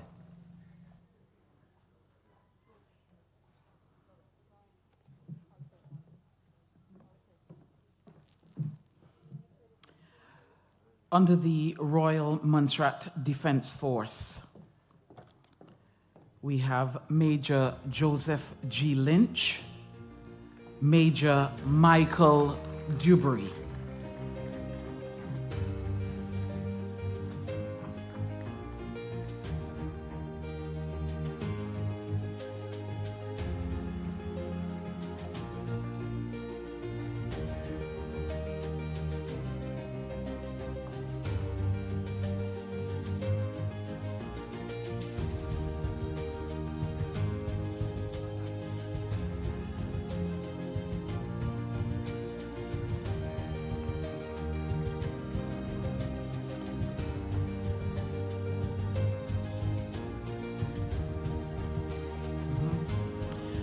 Captain John R.S. Skerritt, Captain Quilton Horatio Chewett, Captain Vernon L. Buffong,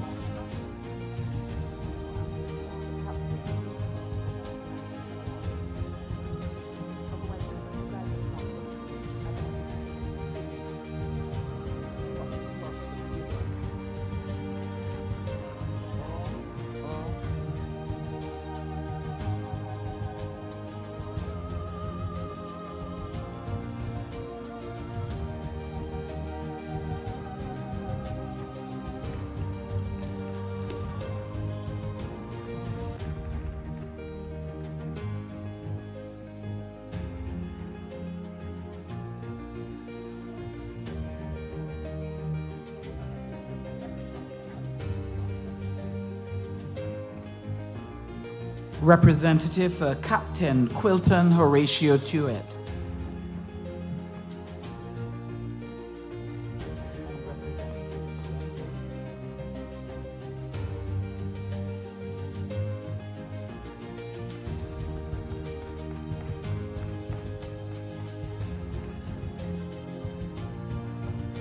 Representative of Captain Vernon L. Buffon.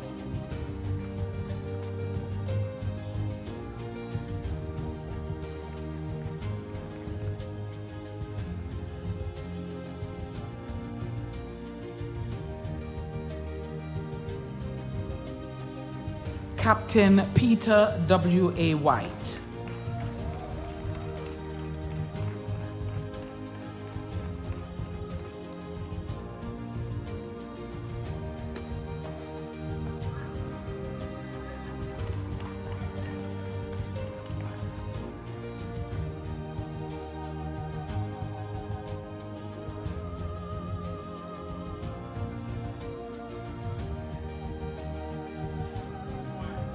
Company Sergeant Major Fitzroy A. Martin.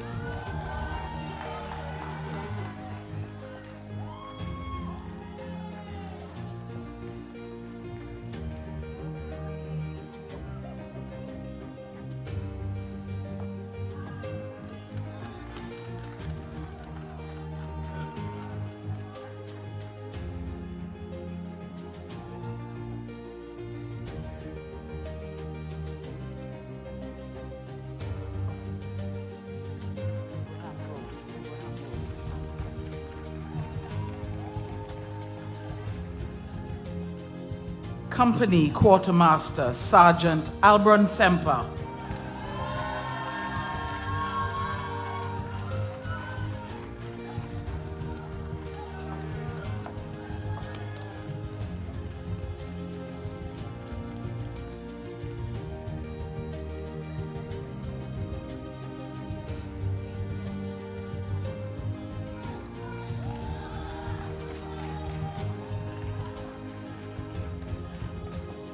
Representative of Sergeant Raphael S. Lee.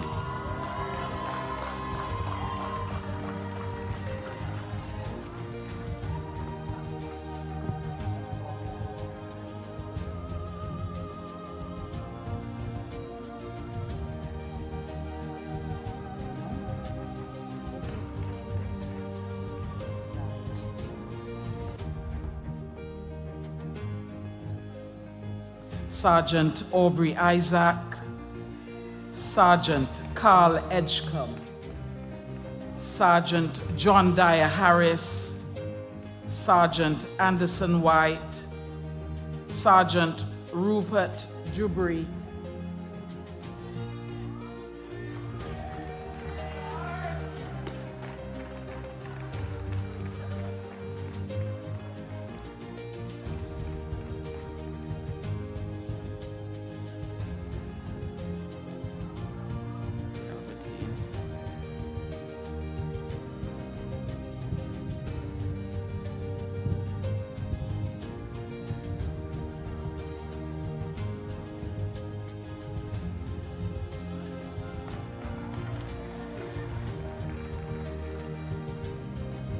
Corporal Albertine Brown,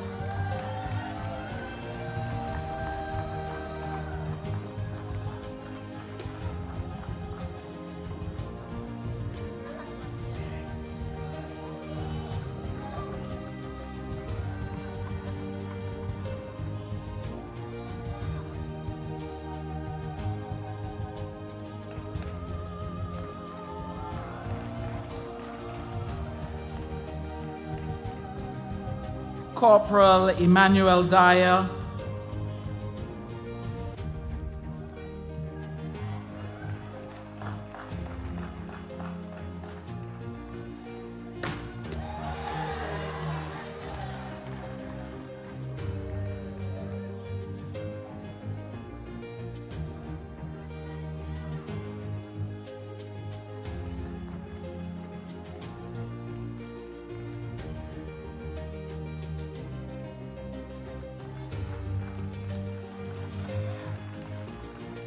Corporal Stafford Fenton,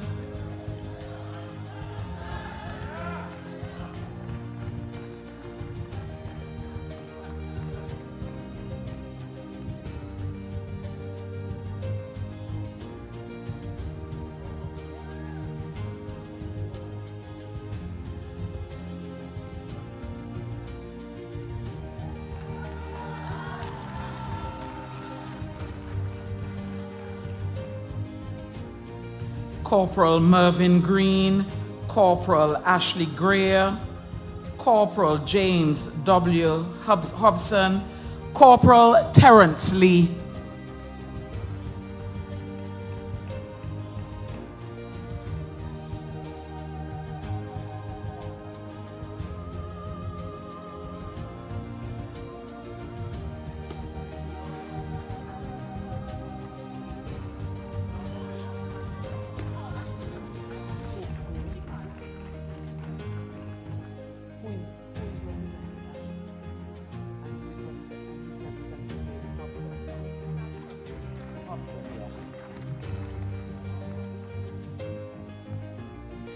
Representative for Corporal Ashley Greer.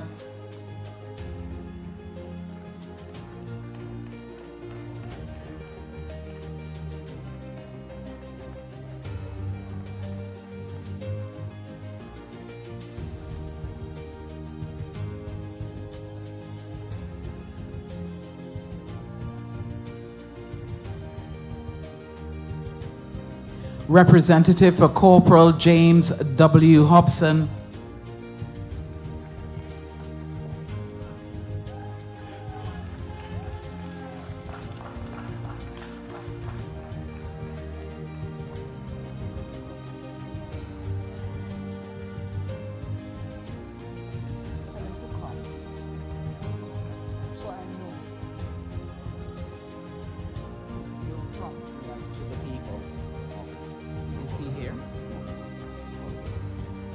Corporal Richard Peters, Corporal Alex Silcott, Lance Corporal Rudolph Bramble, Lance Corporal Hartford Codrington, Lance Corporal St. Clair Dewberry.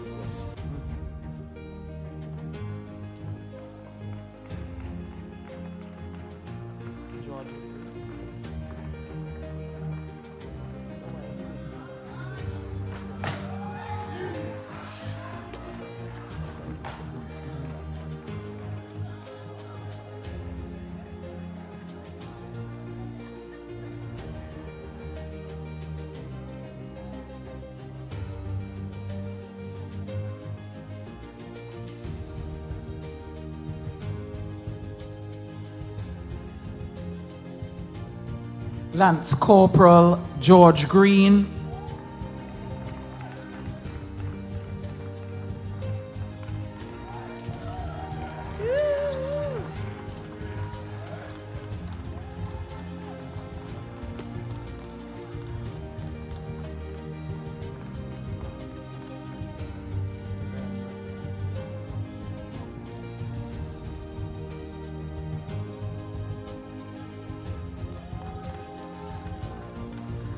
Lance Corporal Ernestine Malone, Lance Corporal Alvin Martin.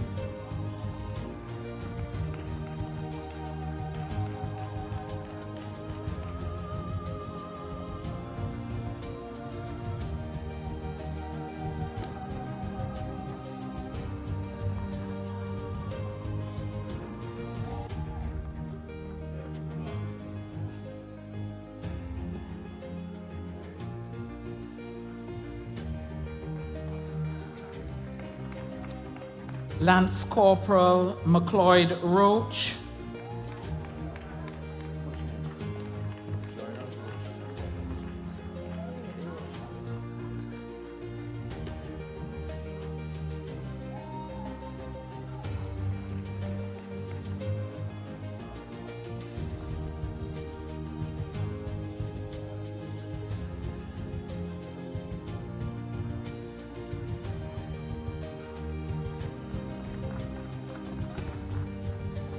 Private Alfred Allen, Private Avanella Allen, Private Jerome Allen, Private Mary Allen, Private Vondell Allen,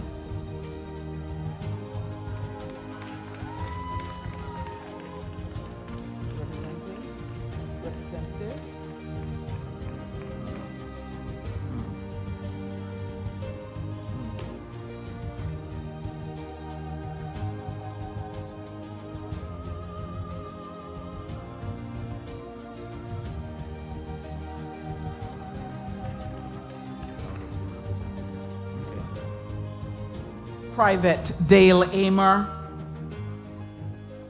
representative of Private Tyrone Brown,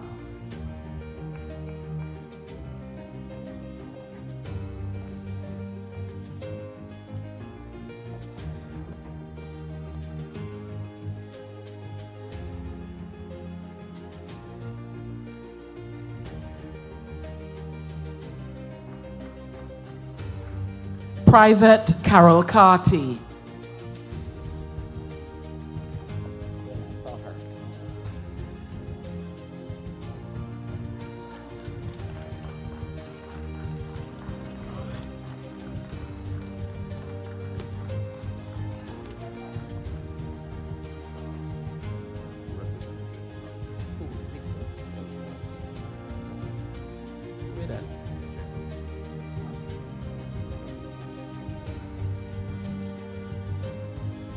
Private Cohen Celestine, representative of Private Victor Chambers,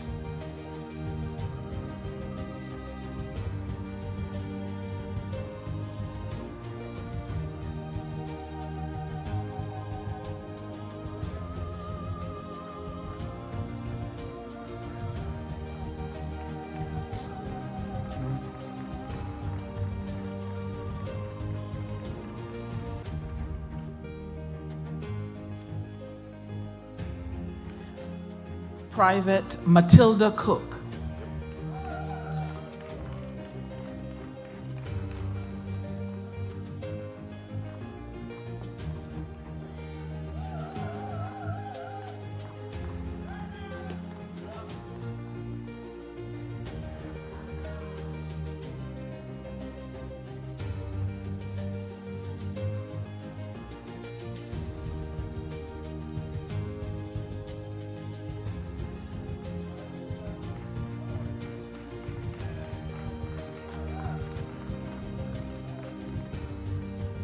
Private Ian Charles, Private Mavis Charles,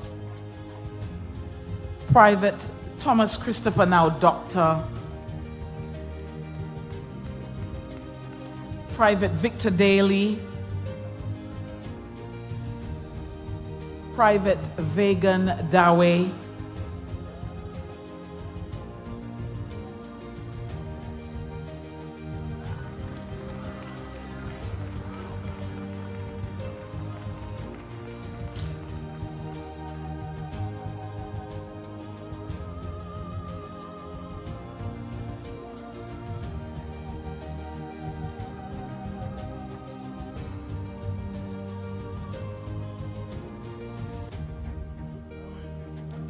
Private Glenecia Dorset, Private Eileen Dubry.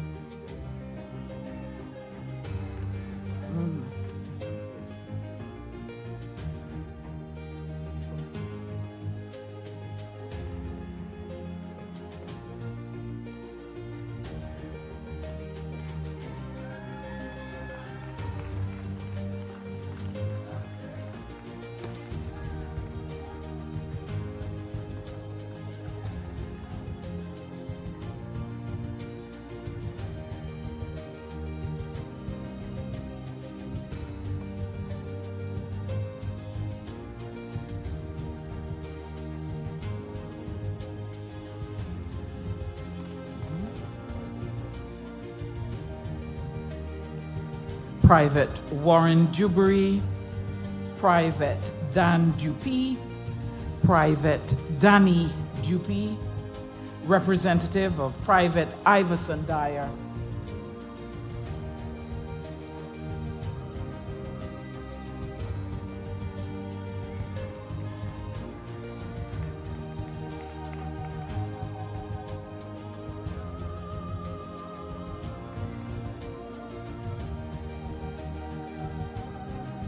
Private Anthony Farrell, Private Wayne Farrell, Private Denise Fenton, Private Reuben Furlong, Private Amanda Furlong, Private Adrian Gage, Private Sharon Grant, Private Ricardo Green, Private Dorothea Hazel Blake, Private Alton Hickson,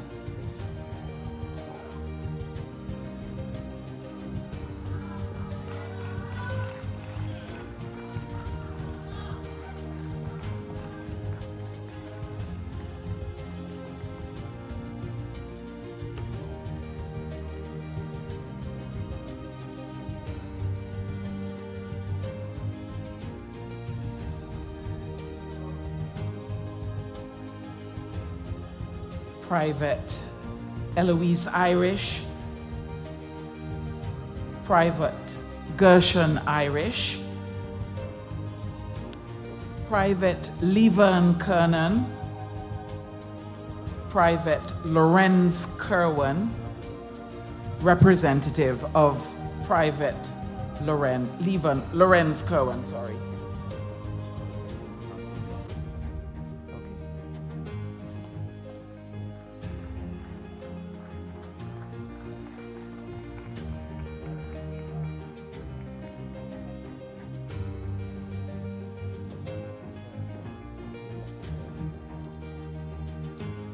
Representative of Private Cranston John,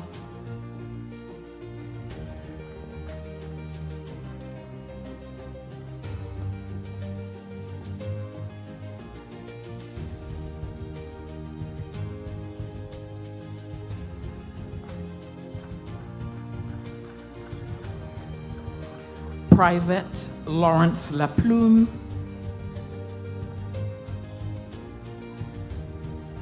Private Ashley Lindsay, Laplume, Lawrence Laplume,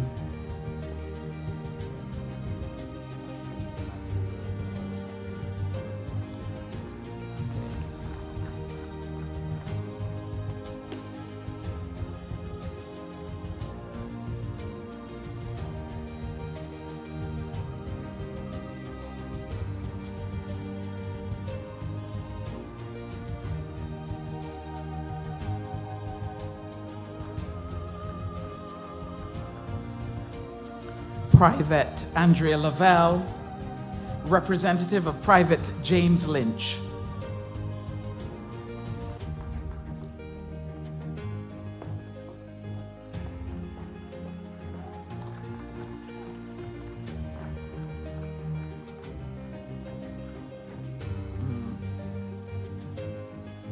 Private Michael Mead,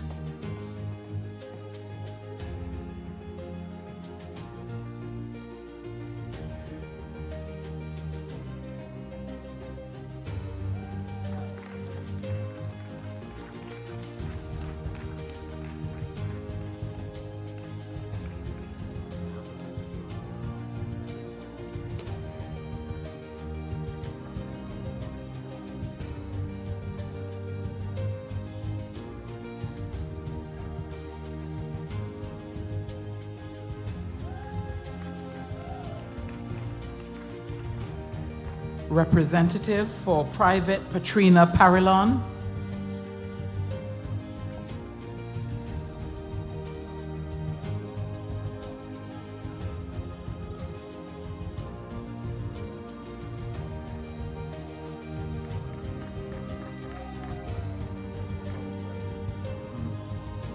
Private Colin Riley, Private William Riley,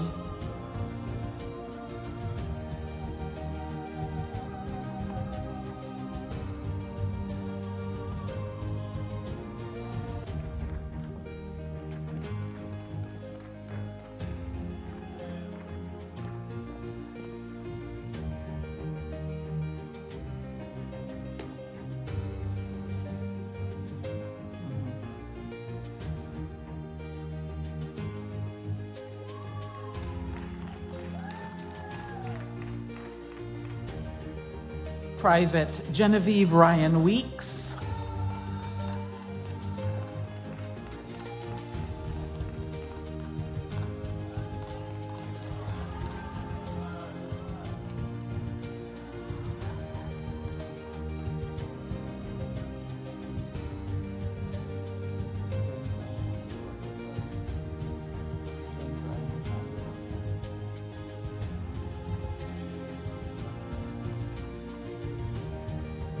Private James Ryan, Private Alfred J. Silcott, Private Raquel Sayers.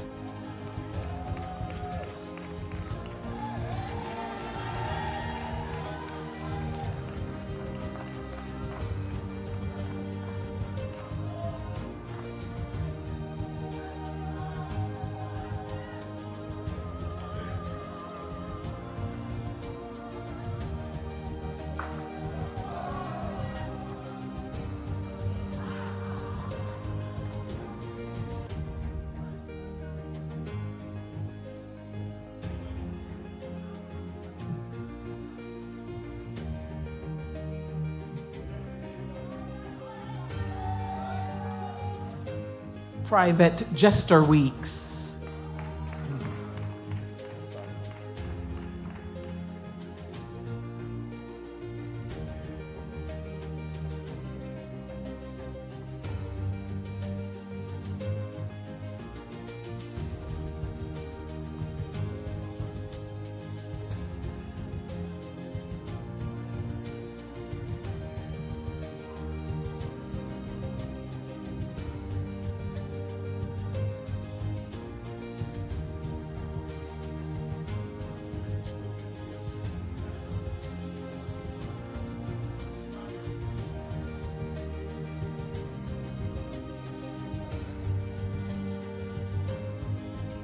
Private Venice Wilkins,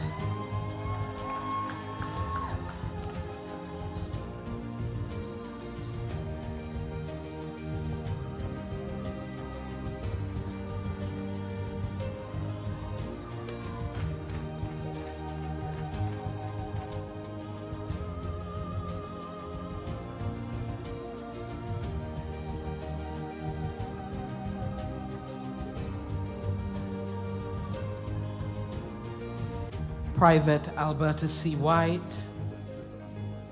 Representative for Private Andre White, apologies.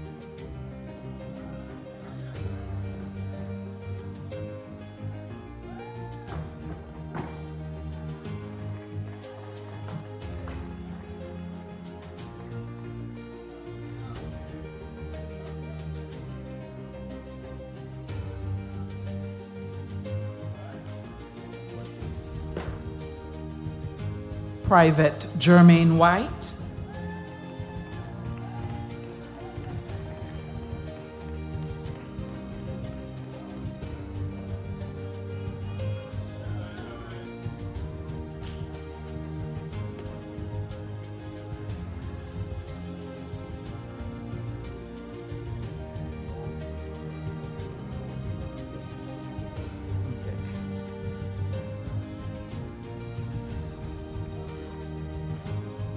Private Leroy White, Private Clifford Yearwood.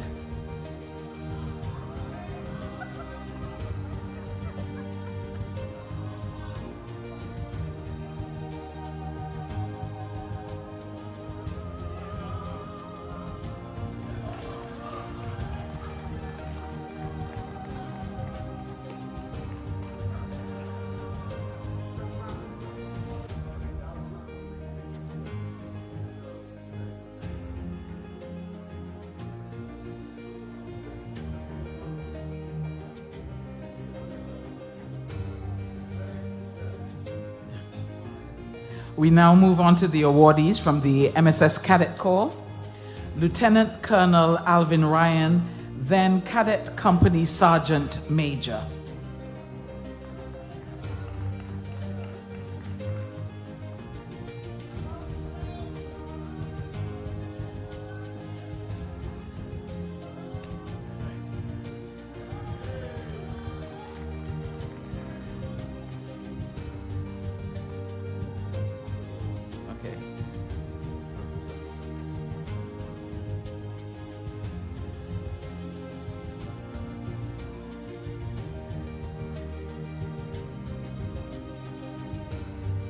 Second Lieutenant Jerome Aaron, representative for Sergeant Marlon Kaby.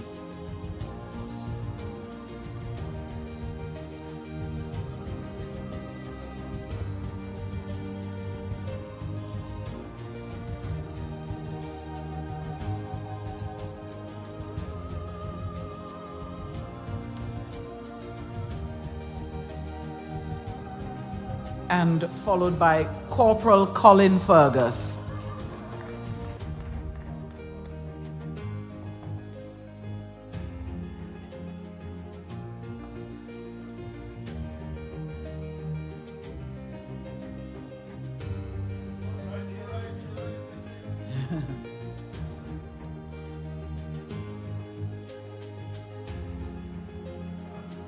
Corporal Cedric Daly.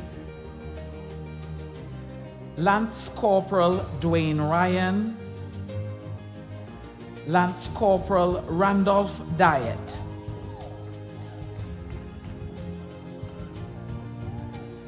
Come on, have representative.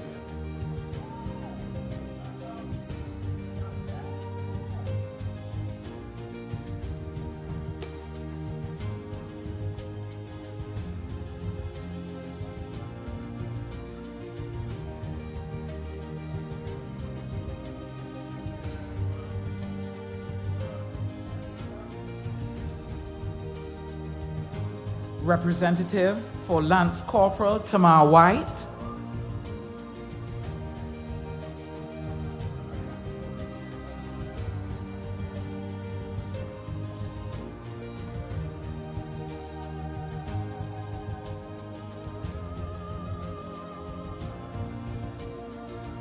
Private Georgina Banis. Private Kenya Allen. Private Kieran Benjamin, Private Ophel Lewis,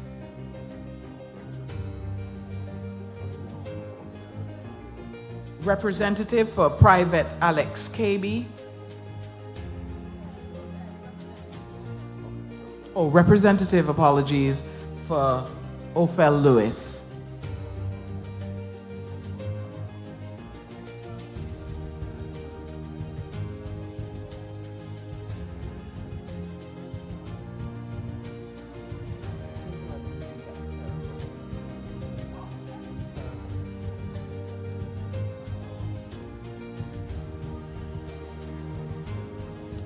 Representative for Private Alex Kaby.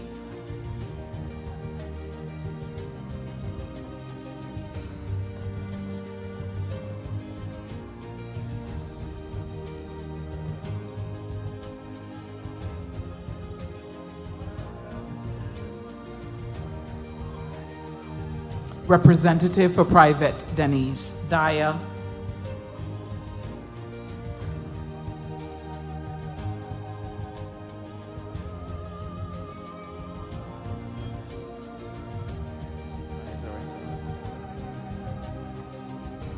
Representative for Private Ivoretta Dyer.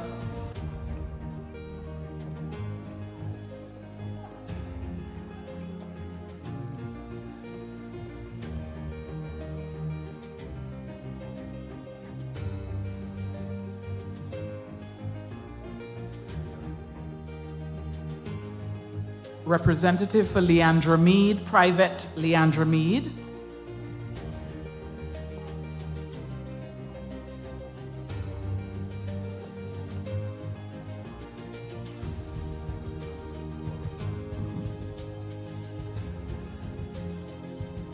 Representative for Private Wilton Dyer Jr.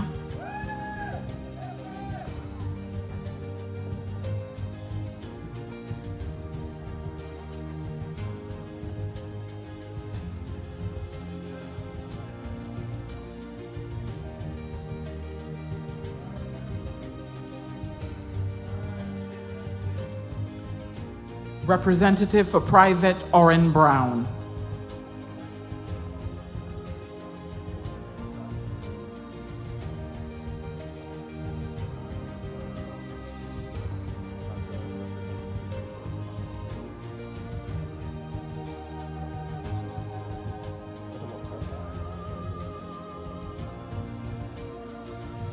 We now move on to auxiliary personnel. Representative for Sergeant Samuel Thomas Tatagrea, retired.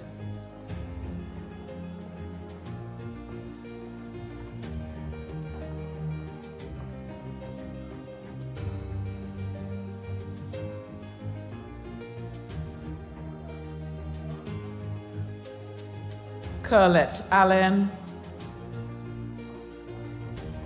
Dr. Gregory Julius.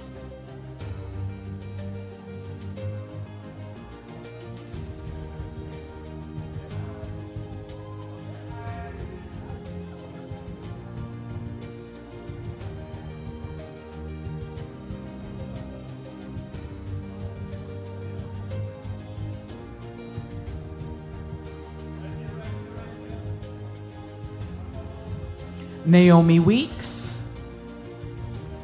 Richard Allen, John Allen, Kanji Francis, John Greer,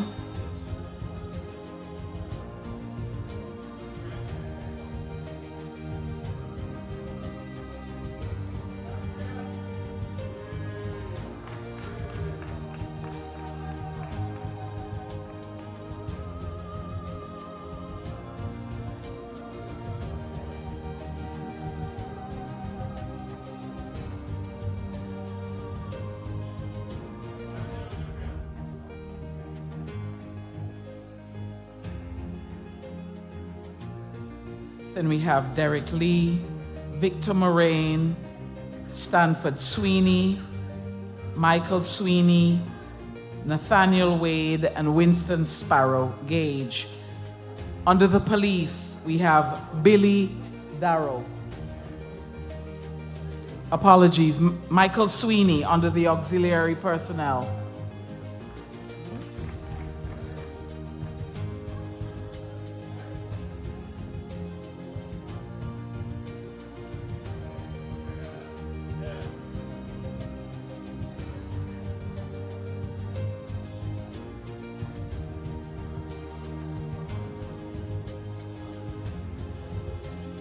For the police, Billy Darrow and Leroy Luke. Civilians, Mr. Kevin West.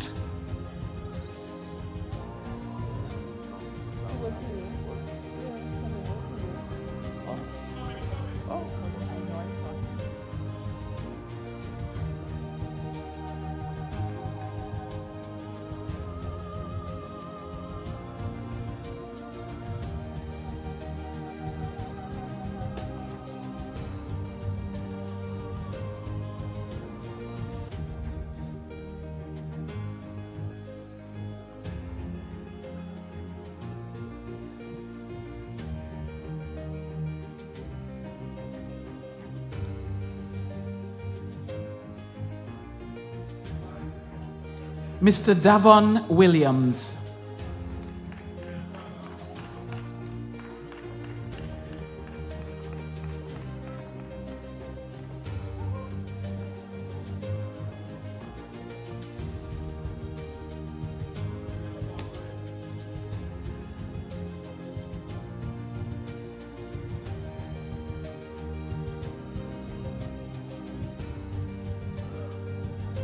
And last but not least, our very own Mr. Dave Williams.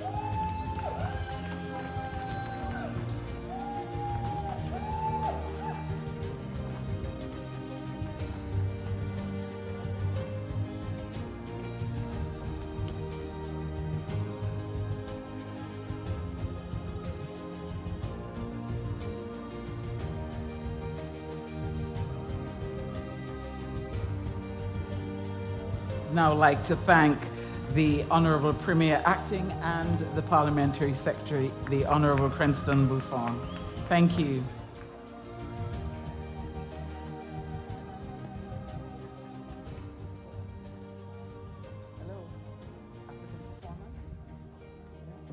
We will now have a cultural performance of African culture.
We will now be having the presentation of the award for the honoree who is being bestowed with the Order of National Hero.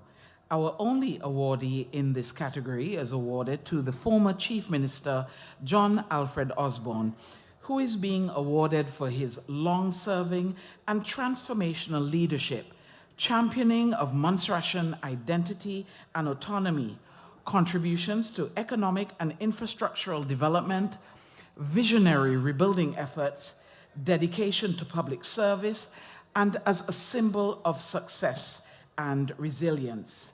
I would like to invite the Honourable Premier Acting and Minister of Built, Mrs. Veronica Dorset Hector, who will be presenting the award this evening.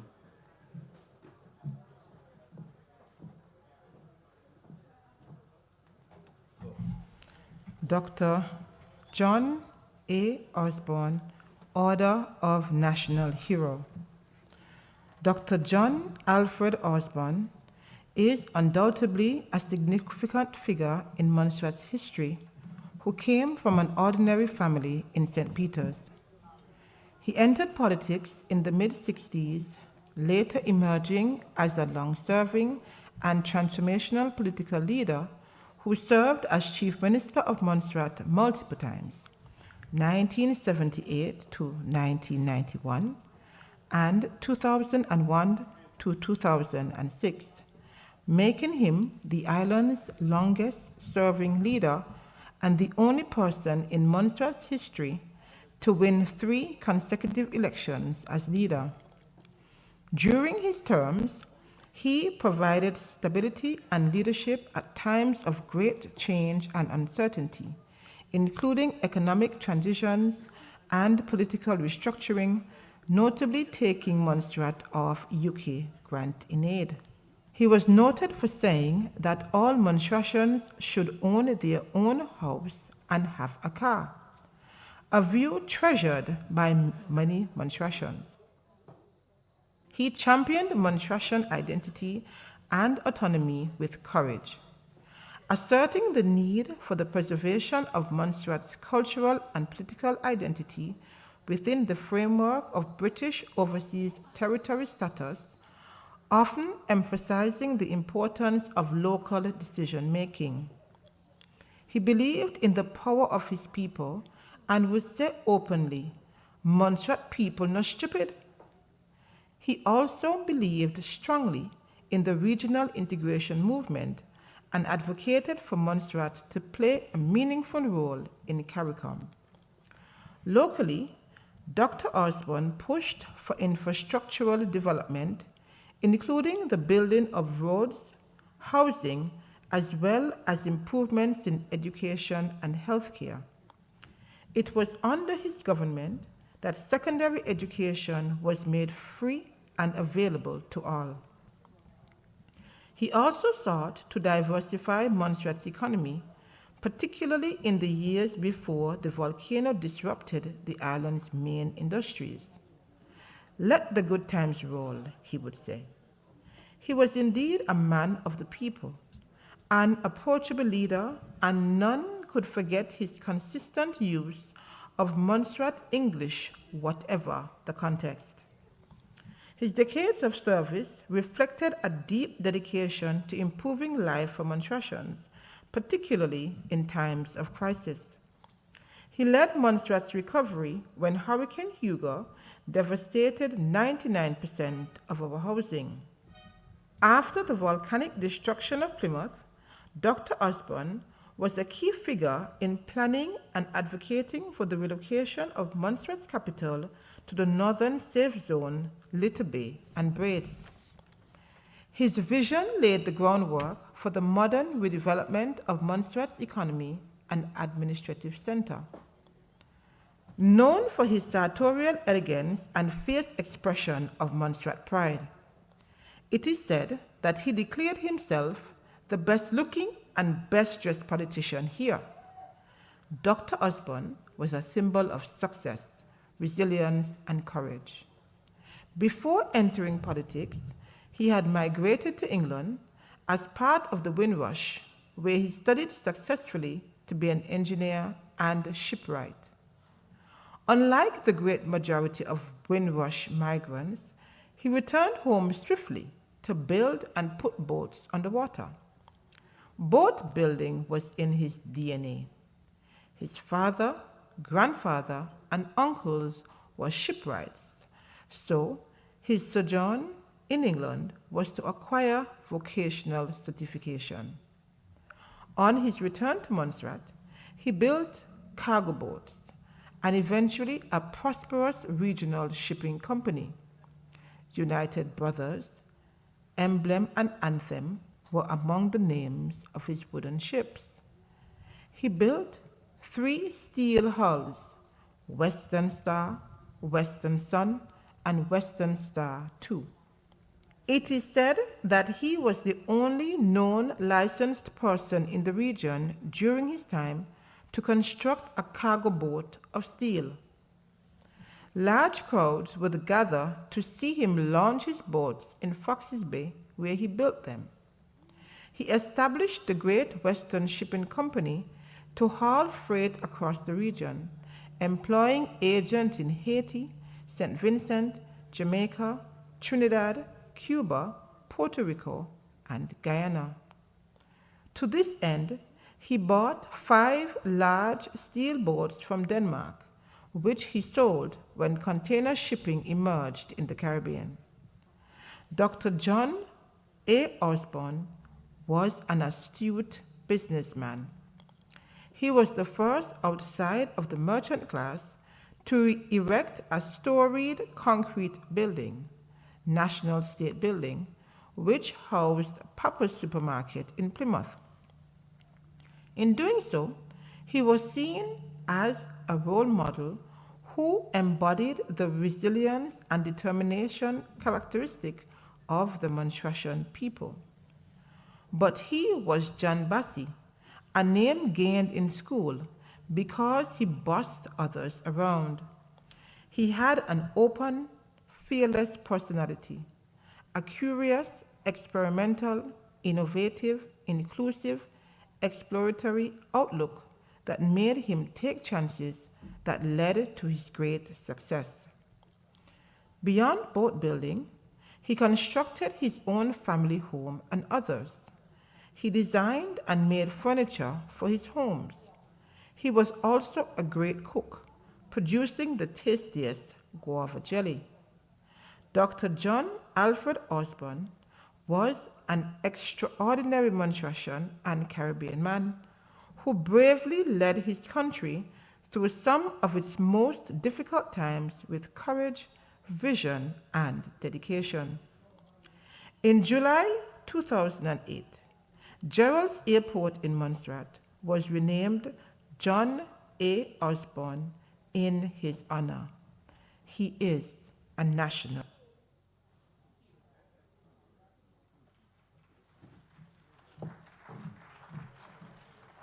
I would now like to invite the representative on behalf of the late Honorable John Osborne.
Good evening, Montserrat.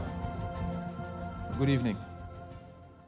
It is an honor and a privilege to represent the family of John Alfred Osborne affectionately and respectfully known by me as Uncle John. He was an inspiration in this country. And we are very happy as a family that his work over 18 years representing Montserrat as the Chief Minister, over 30 years as a member of the House of Assembly, the Member of Parliament, and I could spend the rest of the night speaking about his many accomplishments in this country. Thank you to the people of Montserrat and the government of Montserrat for this recognition, for this award, and for this honor. Thank you.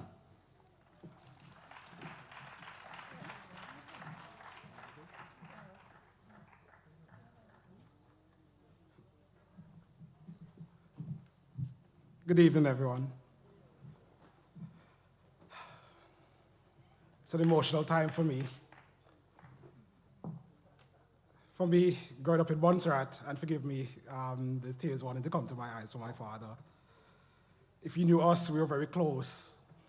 And I do happen to be the child that bears his name as well. And not only his name, but the pressures that come with following a man who, for Montserrat, growing up, seemed like it was God first and then John Bassi after. So my father is the reason that I'm here today. My father is the reason that I put so much into the work that I do. My father is the reason why I want to see the best for Montserrat. My father always believed in excellence, always believed that Montserrat people could be the best.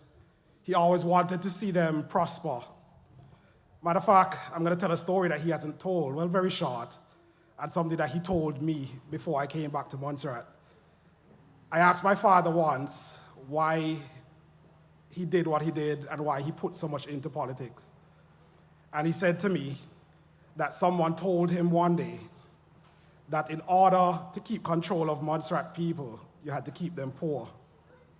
And he said that ignited a fire in him. And he set out to make Montserrat better for all Montserratians. So my father's legacy definitely lives on with me.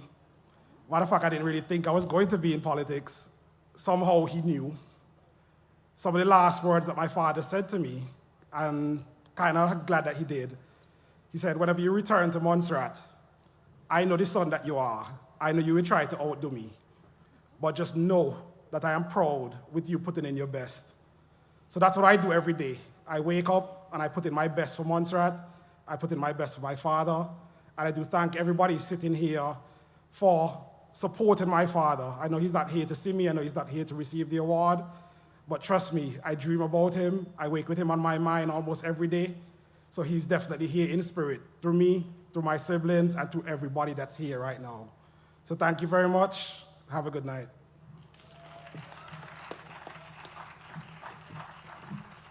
Thank you, and thank you to the Honorable Premier Acting for presenting that award. And I would now like to invite the audience to stand and collectively give a rousing round of applause to all of our awardees for their selfless contribution and commitment to the development and advancement of Montserrat.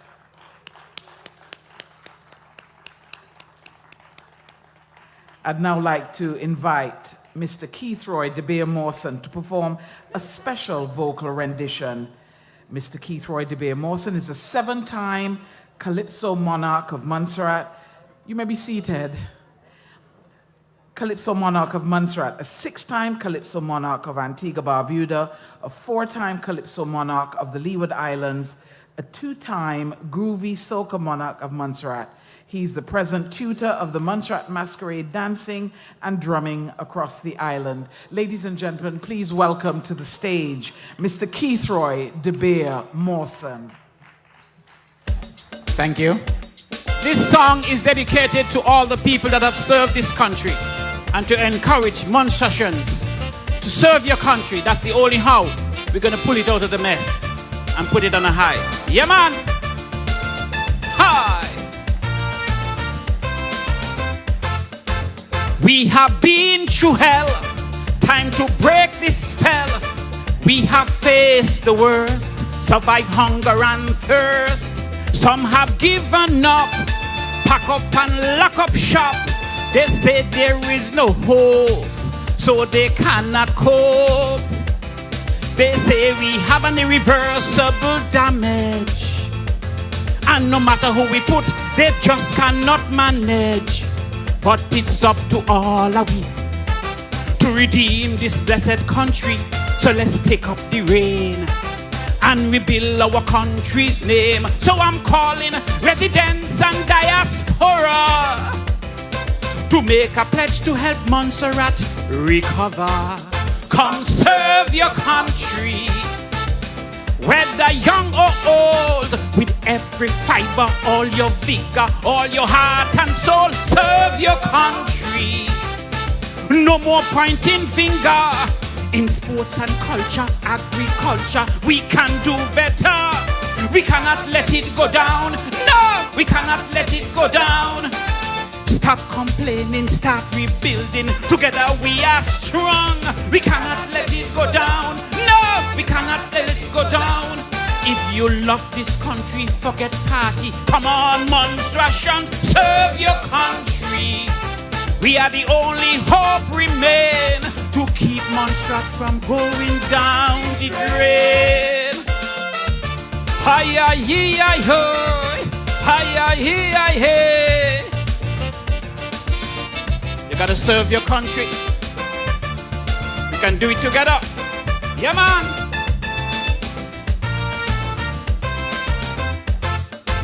We have been through hell. Time to break the spell. We have faced the worst, survived hunger and thirst. Some have given up. They pack up and lock up shop.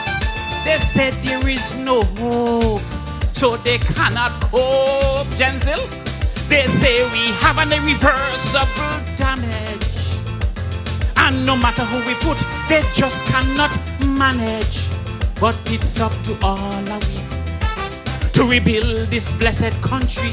So let's take up the reign and redeem our country's name. So I'm calling residents and diaspora to make that pledge to help Montserrat recover. Sing with me. Come serve your country, whether young or old, with every fiber, all your vigor, all your heart and soul. Serve your country. No more pointing finger. In sports and culture, agriculture, we can do better. We cannot let it go down. No, we cannot let it go down.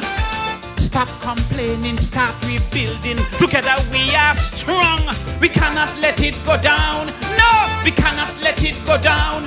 If you love this country, forget party. Come on, Montserratians, serve your country. We are the only hope remain to keep Montserrat from going down the drain. Hi-yi-hi-yo, hi-yi-hi-yi. Serve your country, man. I want you to hear the lyrics tonight. Yeah, man. Listen. Please don't get me wrong. It's easier said than done. But now is the perfect time to put our hands to the grind. So stop the grandstanding and get the country moving. No more complaining that things are not happening. We spend too much time with negativity that is holding back our blessed country. So come let us pave the way so our children can stay in an environment that encourages development, so it can teach them to give service to their country. That will inspire them to control their destiny. So come serve your country, whether young or old, with every fiber, all your vigor, all your heart and soul. Serve your country. Listen, bring your skill and knowledge. Let's fix the healthcare, manage welfare, and stop the wastage. We cannot let it go down. We cannot let it go down. Stop complaining, start rebuilding. Together we are strong. We cannot let it go down. No! We cannot let it go down. you love this country, forget party. Come on, Monstration, serve your country. They're the only hope remain to keep Montserrat from going down. Love you, serve your country, and we'll be good. Yeah, man. Hi, hi, hi, hi.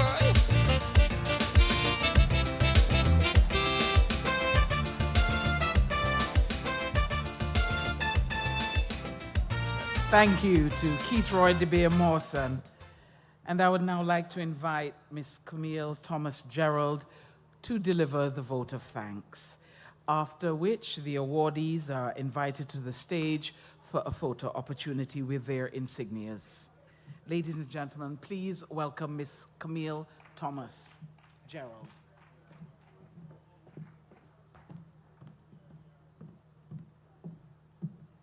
Good evening, ladies and gentlemen. Protocol having been established, it is my distinct pleasure to invoke the vote of thanks for the 2026 National Honors and Awards ceremony. I must first thank the Almighty God, as without Him, we are unable to do anything. The law allows for a National Honors and Awards Committee. They work arduously to select the awardees from submissions from the community. I must especially thank all of the members of the committee. And at this point, I'm just going to pause for a moment for us to reflect on teacher Edith Jubri, who recently passed, but she was a member of the National Committee, and she would have been part of the selection process.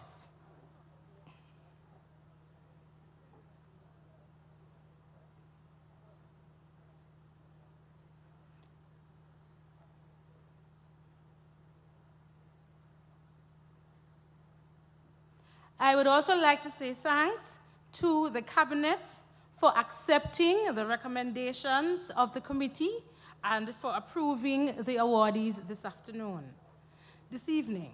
To Dr. Clarice Barnes and Miss Anne-Marie Joe for diligently preparing the citations. To Mrs. Veronica Dorset Hector, the Honorable Acting Premier. She reminded us to rise up and make our country great, reinforcing the words of our territorial song. To all of our entertainers, we say a very big thank you. Dr. Tiffany Scarrett Fleming, the Emerald Shamiols, Inistier Mawson, Miss Zelma Tuitt. For some reason, I'm not remembering her married surname. White. Mr. Keith Roy DeBeer Mawson, Mr. Kirk Braid, and for all of our other entertainers. To our presenters, the Honorable Paul Lewis, Honorable John Osborne, Honorable Quenston Buffong, Honorable Acting Premier, Mrs. Veronica Dorset Hector. To all the recipients and awardees, thank you for your contribution to this, our beloved island. A ceremony of this nature would not be possible without a production team. These include the members of the Planning Committee for taking care of the awardees and for the execution of the ceremony. We say thank you. 360 production, the ZJB and GIU teams, all the photographers, the decorating teams of Celebrations Designs and Decor Lab, we say thank you. The Montserrat Arts Council, all of the citation readers, we must say thanks to the tent providers, the organizations who provided chairs, the Office of the Premier Staff, the protocol team, T&A services, we say thank you. Ladies and gentlemen, all of this would not have been possible without financial support from the government of Montserrat through the Honorable Premier and Minister of Finance, the Honorable Reuben T. Meade, the Honorable Financial Secretary, and the Ministry of Finance team. We say thank you. colorful creations for the design and printing of the lovely program booklet, which you have, which you can use for the future, because it does include all of the honorees that we have honored since the start of this National Awards program.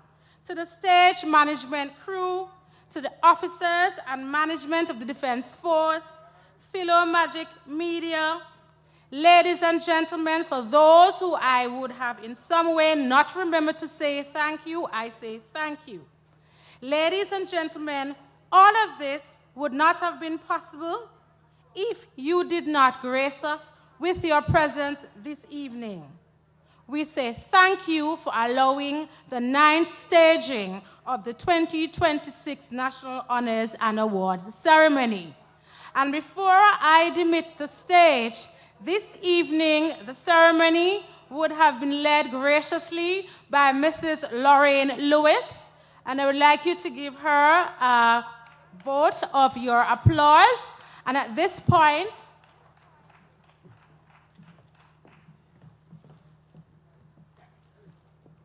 I would like to present her with a bouquet of flowers from the National Awards and Planning Committee and from the Office of the Premier.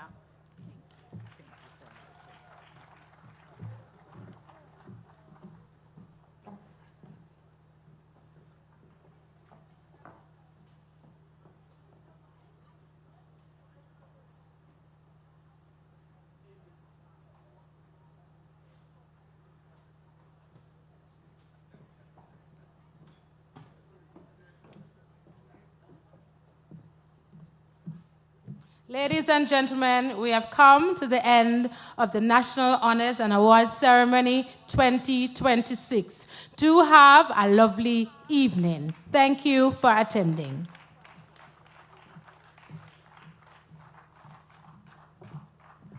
So we'd now like to welcome all of the awardees and their friends and families to the stage for photo op. Please bring your insignias. I guess some people have them pinned on. Thank you.